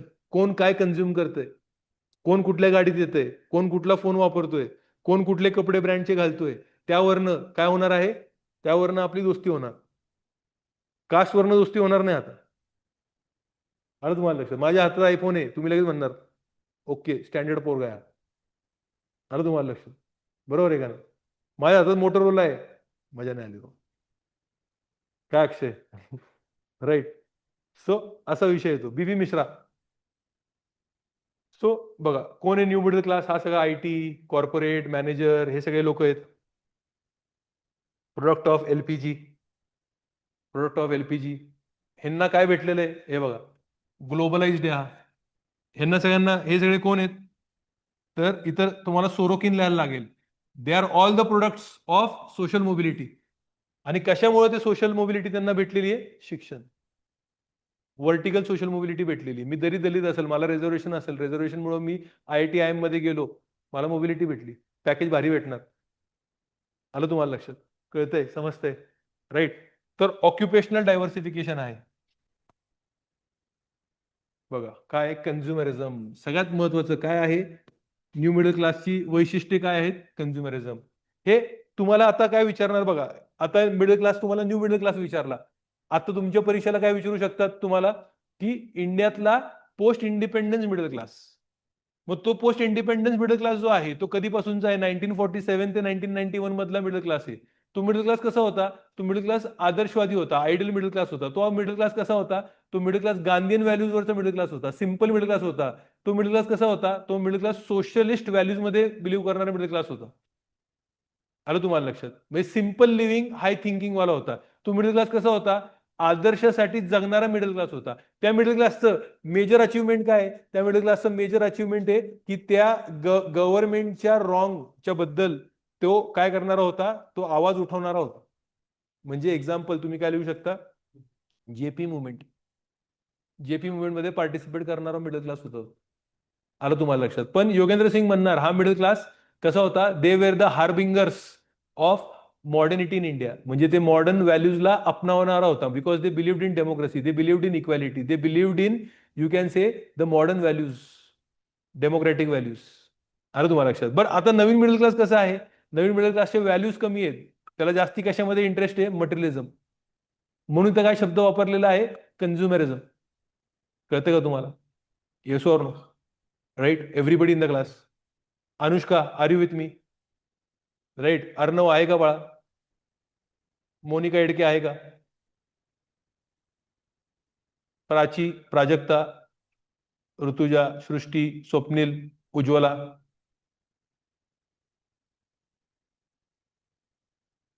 Everyone, please write in the chat box. Right. म्हणजे बघा, प्रश्न एकदम expected लाईनवरती आहेत. सिलेबसचे points, त्या पॉईंट्सवरती आपले notes असले पाहिजे. त्या पॉईंटवरती जर आपले नोट्स असतील तिकडच प्रश्न येणार आहेत.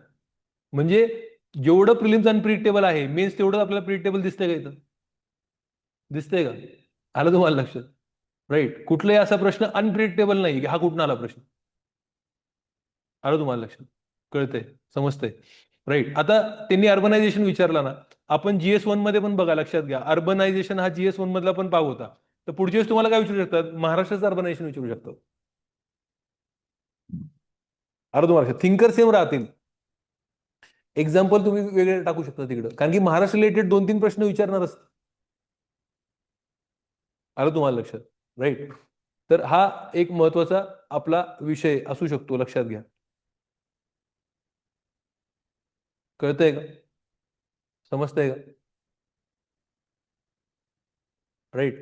आणि महाराष्ट्राचं यू कॅन से बघा, हा जो शेवटचा पण आपला मुद्दा आहे, पॉप्युलेशन, सिलेबस मधला पॉईंट आहे ना पॉप्युलेशन, तर महाराष्ट्र रिलेटेड तुम्हाला विचारणार. कारण की आता बघा, मी ती रील पण बनवली एक, बघितलं का तुम्ही? की चाइल्ड सेक्स रेशो महाराष्ट्रामध्ये कमी आहे. तो व्हिडिओ बघितला का तुम्ही माझा? तुम्ही फॉलो करत नाही, तुम्हीच मला फॉलो करत नाही. बरं आहे का नाही? राईट.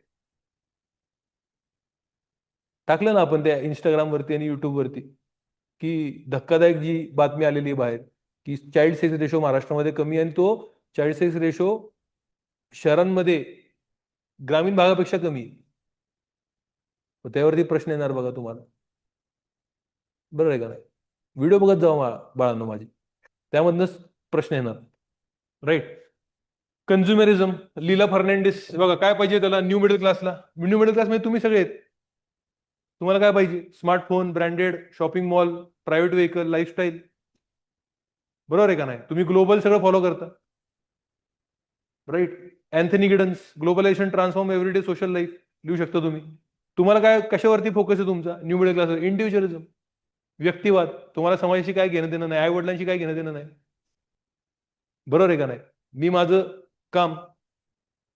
राईट. त्यानंतर मॅक्स वेबर काय म्हणतोय बघा, अचिव्हमेंट, टेक्नॉलॉजी डिपेंडन्स, टेक्नॉलॉजीवरती आहे तुम्ही कम्प्लिटली.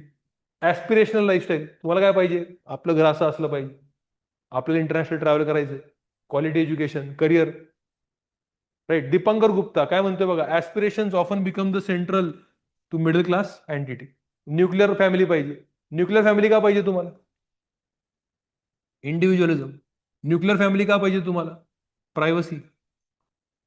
काका मामाला बघायचं नाही, मी काय कुठले कपडे विकत घेतले, काय केलं, कोणाशी काय संबंध नाही माझा.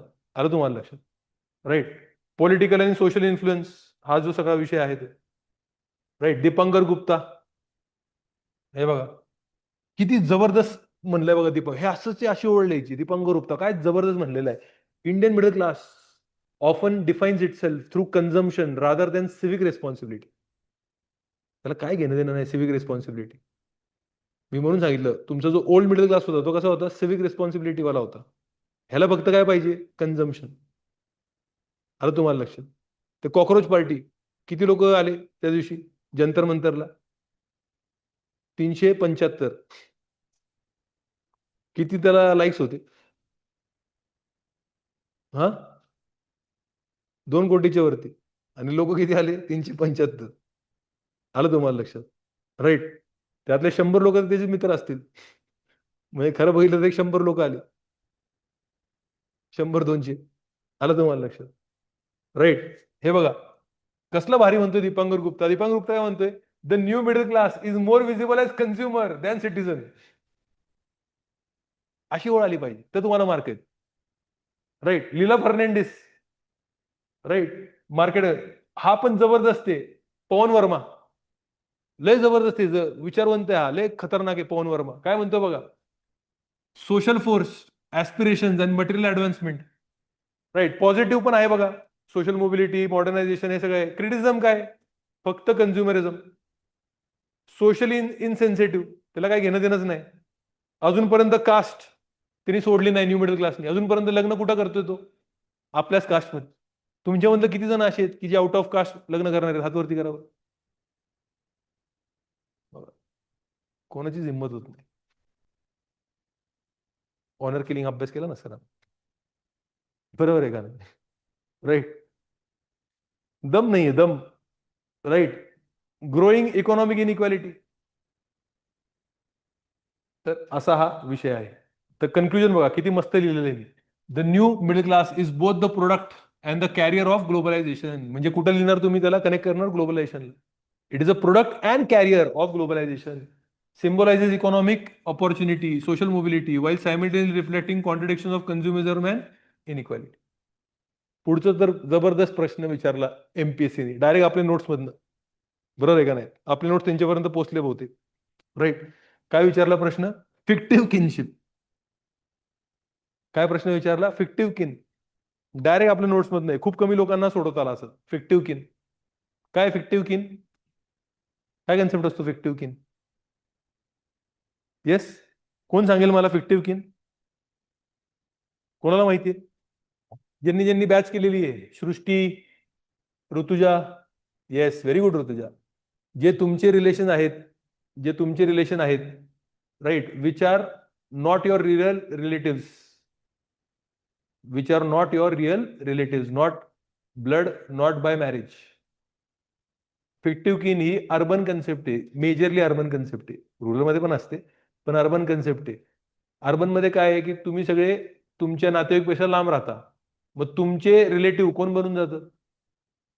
तुमचे आजारचे पाजारचे. तुम्ही जिथं काम करता तिथं.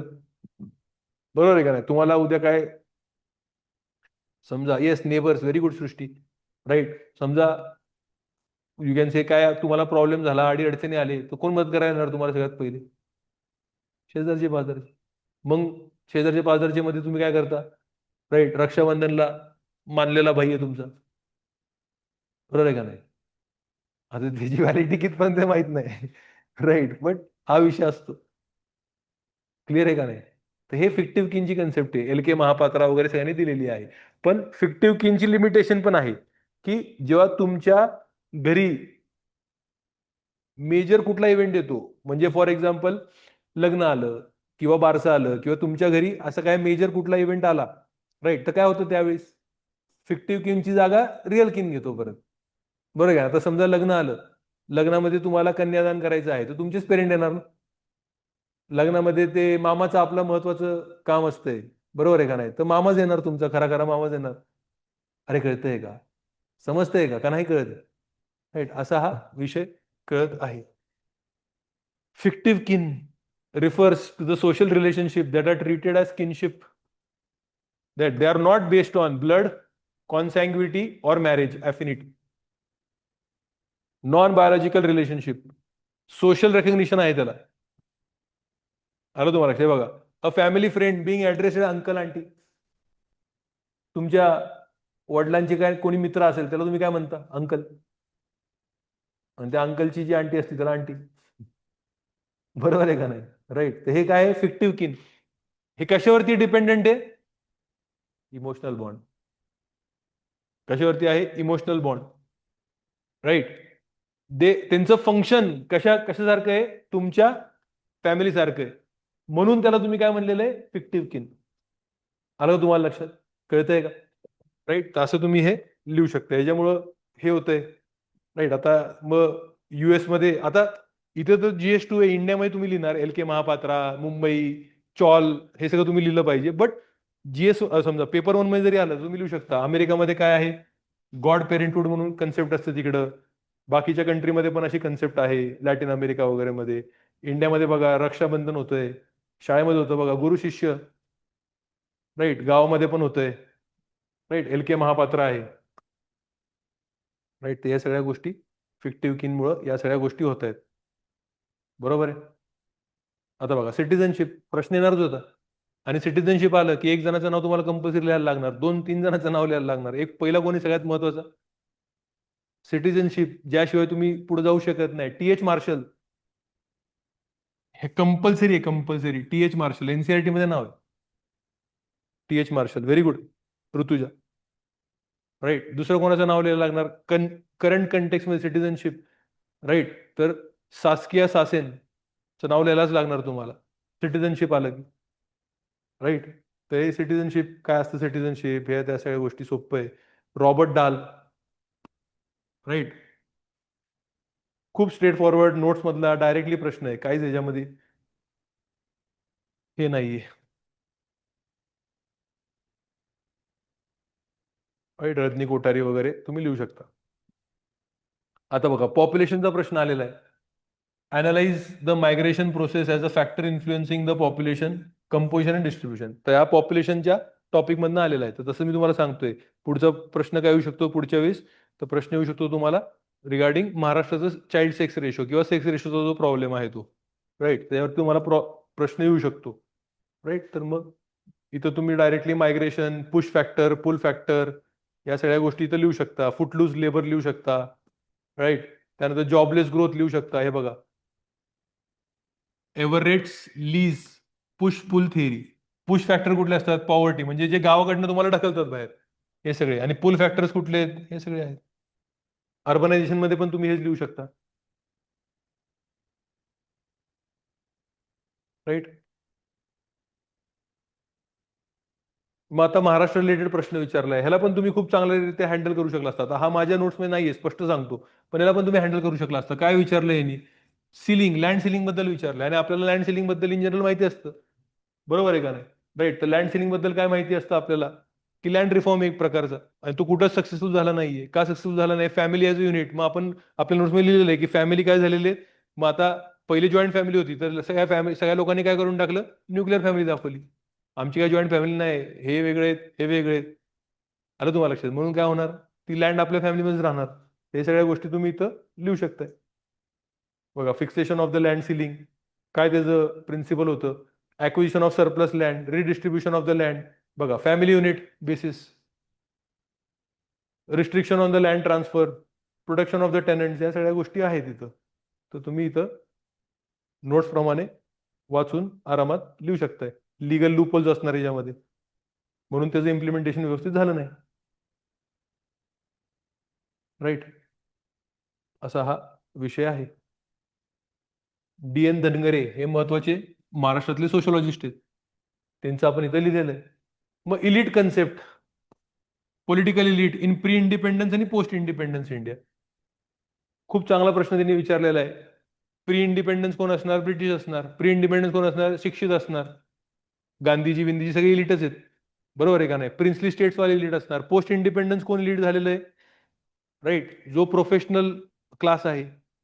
आलं लक्षात? मग 1970s नंतर कोणी लीड झालेलं आहे?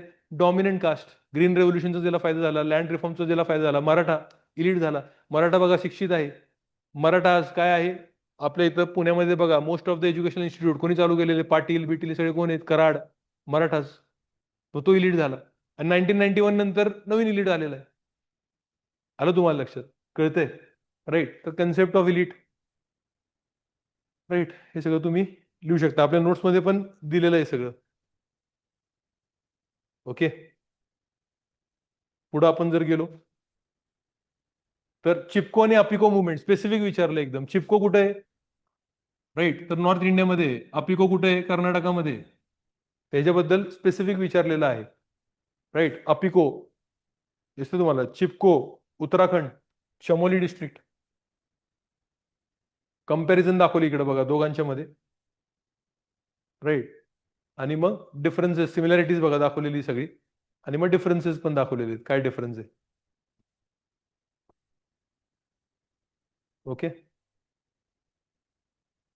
आता बघा इथं काय दिलेलं आहे, पुढचा प्रश्न. Colonial rule contributed to rise of Indian nationalism.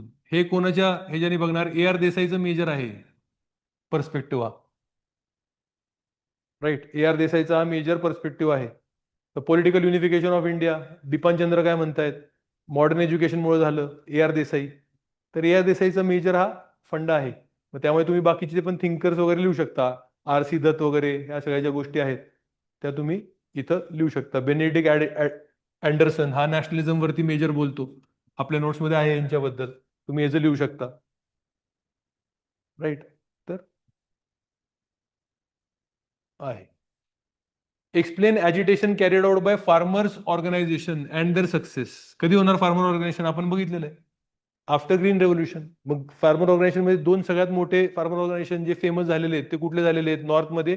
जे BKU, भारतीय किसान युनियन, महेंद्रसिंग टिकायत त्यांचं आहे. आणि आपल्या इथं खाली कोण आहे? शरद जोशी. मग हे दोन आपल्या नोट्समध्ये आहेत, त्याबद्दलच तुम्हाला लिहायचं आहे त्यांचं सक्सेस. आणि मग आता लेटेस्ट तुम्ही काय लिहिणार? बघा, फार्मर मध्ये हे तुम्ही लिहिलं पाहिजे, घनश्याम शाह. हा लय महत्वाचा थिंकर आहे, घनश्याम शाह. हे बघा इथं आलंच आहे तुमचं शेतकरी संघटन, शरद जोशी आणि BKU, महेंद्रसिंग टिकायत.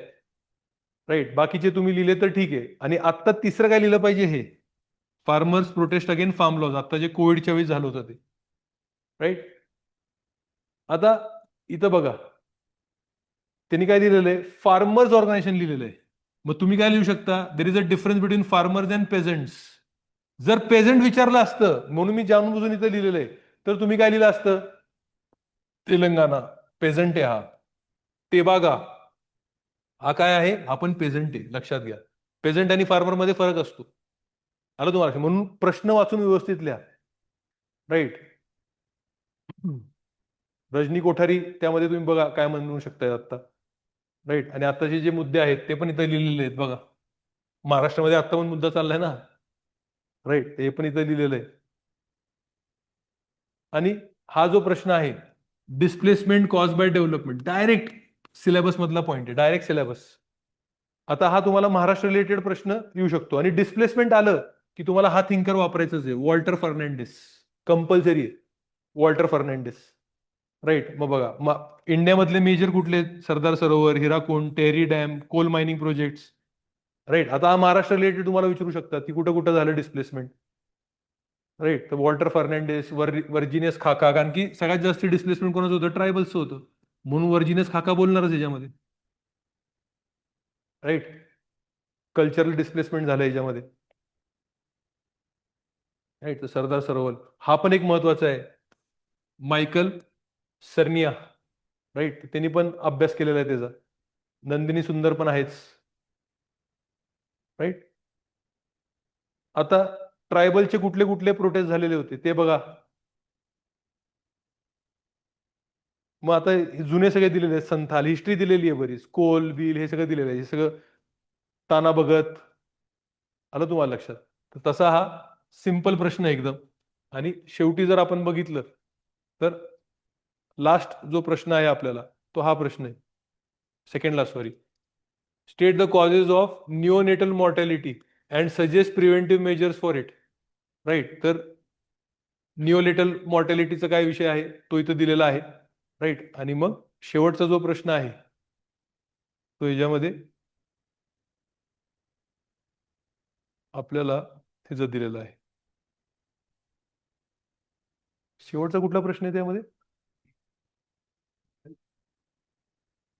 कुठला होता? आहे का? लिव्हिन. हा, लिव्हिन वाला आहे प्रश्न, करेक्ट. मग लिव्हिनचं पण याच्यामध्ये तुम्हाला दिलेलं आहे, KM कापाडिया, ह्या त्या सगळ्या गोष्टी दिलेल्या आहेत. राईट. येस. तुम्ही ग्रेट निकोबार प्रोजेक्ट पण त्यामध्ये लिहू शकताय, ट्रायबलमध्ये. ओके. तर तुम्हाला एक जनरल आयडिया आलेली आहे कसं काय आहे, काय आहे. ओके. तर ह्याच्यामधनं एकच समजून घ्यायचं आहे की प्रिडिक्टेबल खूप आहे. जर तुमच्या सिलेबसच्या सगळ्या पॉईंट्स वरती तुमच्याकडे नोट्स असतील, तुम्हाला अंडरस्टँडिंग असेल, थिंकर्स असतील, तुम्ही इझिली सोशलॉजी हा पेपर लिहू शकता. तर काम करा फक्त तुमच्या नोट्सवरती, काम करा फक्त तुमच्या आन्सर रायटिंग वरती. आन्सर रायटिंगची बॅच कधीपासून चालू करतोय आपण? 15 पासून चालू करूयात आपण. 15 आहे का 16 आहे? Right. Sir, can you explain how are sociology answer writing course is going to be conducted? कालच सांगितलेलं आहे बाळा मी, सोशलॉजीचं कसं आपली होणार आहे. राईट. बघतो मी आता याच्यामध्ये आहे का. हे का? हेच आहे. So this is how it is going to happen. 15 जून से स्टार्ट होणार आहे, बरोबर. सो पहिल्या दिवशी तुम्हाला टार्गेट दिलेलं आहे. की सोशलॉजी डिसिप्लिन हे सगळं तुम्हाला वाचायचं. आणि जर तुमचा अभ्यास झाला नसेल, जर तुम्हाला गरज असेल तर क्रॅश कोर्स ह्याच्यासाठी अवेलेबल आहे. फक्त 5,000 रुपीजमध्ये पण मी केलेला आहे तो एक क्रॅश कोर्स. मग 16ला काय वाचायचं, 17ला, 18ला, 19ला, 20ला काय वाचायचं, म्हणजे फ्रायडे पर्यंत नवीन वाचायचं. मंडे टू फ्रायडे रोज याच्यावरती आन्सर रायटिंग होणार 6 ते 7. राईट. आणि मग सॅटर्डेला या सगळ्या वरच्या गोष्टींवरती काय होणार, रिव्हिजन. आणि संडेला मंडे टू फ्रायडे जेवढा तुमचा सिलेबस झाला त्याच्यावरती संडेला तुमची काय असणार, वीकली टेस्ट. म्हणजे आपण काय केलेलं आहे, पेपर वनला 4 भागामध्ये डिवाइड केलेलं आहे. म्हणजे 4 सेक्शनल टेस्ट होणार पेपर वनचे. मग 5व्या आठवड्यामध्ये काय करायचं, पूर्ण पेपर वन रिवाइज करायचं. आणि 5व्या आठवड्यामध्ये फुल पेपर वनची टेस्ट होणार. तसंच पेपर टूचं पण आहे. इथं तुम्ही जर बघितलं, म्हणजे हा मॅक्रो शेड्यूल झाला बघा. Paper one section one test, section two test, 3, 4. म्हणजे हा पेपर वन तुमचा इकडे कम्प्लीट झाला. 5व्या आठवड्यात पूर्ण पेपर वन अभ्यास करायचा, त्याची फुल लेंथ टेस्ट. राईट. आणि मग पेपर टूचं section one, section two, section three, section four पूर्ण रिवाइज करायचा, फुल लेंथ टेस्ट. म्हणजे मंडे टू फ्रायडे काय असणार आहे, डेली टेस्ट. सॅटर्डेला रिव्हिजन आणि संडेला फुल लेंथ टेस्ट. ऑलरेडी युपीएससीची तरी ही बॅच, ही answer writing, daily answer writing चालू झालेली आहे युपीएससीला. आता एमपीएससीला कधीपासून चालू होणार आहे, राईट, तुम्हाला ते माहिती. डन. थांबायचं इथं आपण सगळ्यांनी. Right. What is the difference between peasant and farmer करू आपण. टाइम काय तुम्हाला सांगितलं स्वप्नील, रोज 6 ते 7 आन्सर रायटिंग आहे. जर तुम्ही आपल्याकडे पूर्ण अर्जुन बॅच लावली तर त्यामध्ये कसं असतं, आपण सकाळी 7 ते रात्री 12, सकाळी 7 ते दुपारी 12 वाजतापर्यंत ऑप्शनल करतो. 12 ते 1 ब्रेक असतो. 1 ते 3 आपलं जीएसचं लेक्चर असणार, एथिक्स चालू होणार आहे. बरोबर आहे का नाही. तर 1 ते 3 जीएसचं लेक्चर असणार. आणि पुढं 3 ते 6 ते वाचायचं जीएसचं. आणि 6 ते 7 जीएस आणि ऑप्शनल दोघांचं आन्सर रायटिंग करायचं. मग 7 ते 10 तुम्ही फ्री असणार. म्हणजे काय होतं की तुम्हाला एकच जागी सगळं भेटतं. नाही तर तुम्ही ऑप्शनल एक जागी करणार, जीएस एक जागी करणार, अभ्यास एक जागी करणार, मग फिरत राहणार दिवसभर. वेळाचा खेळ आहे सगळा हा. आणि हे ऑलरेडी वैष्णवीने मागच्या वेळेस केलेली आहे. आपल्यामध्ये बसलेली आहे तिने अर्जुन बॅच. राईट. तर she knows that how meticulously every day we have implemented that. आणि त्याचा त्यांना किती फायदा झाला. आता अनफॉर्च्युनेटली ती मागच्या वेळेस मेन्सला क्वालिफाय नाही झाली, पण जे पुढे मेन्स लिहिली तर त्यांना खूप जास्ती फायदा झालेला आहे. आणि ते परत करणार आहेत. म्हणजे व्हॉट डज दॅट शो, की it was run very very, you can say successfully. फक्त टेस्ट सिरीज लावून काय होत नाही. तुम्ही एकच जागी अभ्यास केला पाहिजे. तिथंच तुम्ही शिक्षकांबरोबर भेटले पाहिजे, बोलले पाहिजे, मेंटरशिप केली पाहिजे. तिथंच तुम्हाला काय अडीअडचणी आले, तुम्हाला तिथंच नोट्स भेटले पाहिजे. आलं तुम्हाला लक्षात. मग पेपर चेक झाला की लगेच तुम्ही तो डिस्कस केला पाहिजे. पेपर चेकिंग पण खूप मेटिक्युलसली केलेलं आहे मागच्या वेळेस मोहिनी मॅडमनी. गणेश सरांनी डेली डिस्कशन घेतलेले आहेत. बरोबर आहे का नाही. मी लेक्चर्स घेतलेले आहेत. तर अशा प्रकारे एक इकोसिस्टम भेटला तर तुम्ही पास होणार आहे. आणि म्हणून हे जे प्राजक्ता आहे, ऋतुजा आहे, प्राची आहे, त्यांना यू कॅन से एकदम स्पष्ट माझं मत आहे की लवकरात लवकर या लोकांनी ऑफलाईन चालू करून घेतलं पाहिजे. नाही तर मग काय, you are going to be out of the competition. हा, मग ऑनलाईन तुम्ही लिहा. तुम्हाला ऑनलाईन करायचं आहे पूनम, तर तुम्ही ऑनलाईन करा. 6 ते 7 आन्सर रायटिंग रोज आणि सबमिट करा ग्रुपमध्ये. ग्रुप बनवलेला आहे ऑलरेडी. त्या ह्याला आपण ग्रुपमध्ये ऍड केलेला आहे. कोण आहे आपला मंगेश, मंगेशला ऍड केलेलं आहे ग्रुपमध्ये. ठीक आहे. What will be the cut off of the prelims, ते मला नाही माहित बाबा. तुझा किती मार्क आहेत स्वप्नील. मग कशाला तू कट ऑफ बिटॉफची चर्चा करतो. 103 मार्क आहेत तुला. बरोबर आहे. कट ऑफची चर्चा कोणी केली पाहिजे, जो 90s मध्ये 100 क्रॉस. म्हणजे किती पण वाईट असून द्या, तू 100% मेन्स लिहिणार आहे बाळा. अरे तुला लक्षात. अक्षय तुला किती आहेत बाळा. ऋतुजा तुला किती आहेत. अश्विनीला किती आहेत. अश्विनीने पण ऑफलाईन आलं पाहिजे. हे सगळ्यांनी करायचंय. राईट. या. सो जरी बघा, मी तर वैष्णवीच्याच एक्झाम्पल मधनं सांगतो, जरी तुम्ही यावेळेस कट ऑफ क्लिअर नाही केला, मेन्स नाही लिहिली, पण आता जर तुम्ही बॅच करून टाकली तर पुढच्या वेळी जेव्हा तुमची मेन्स असणार, तुमचं सगळं रेडी आहे. सगळंच रेडी आहे तुमचं. आलं तुम्हाला लक्षात. डन. ओके. चलो bye bye. Consistency is the name of the game. थांबूयात आपण इथं.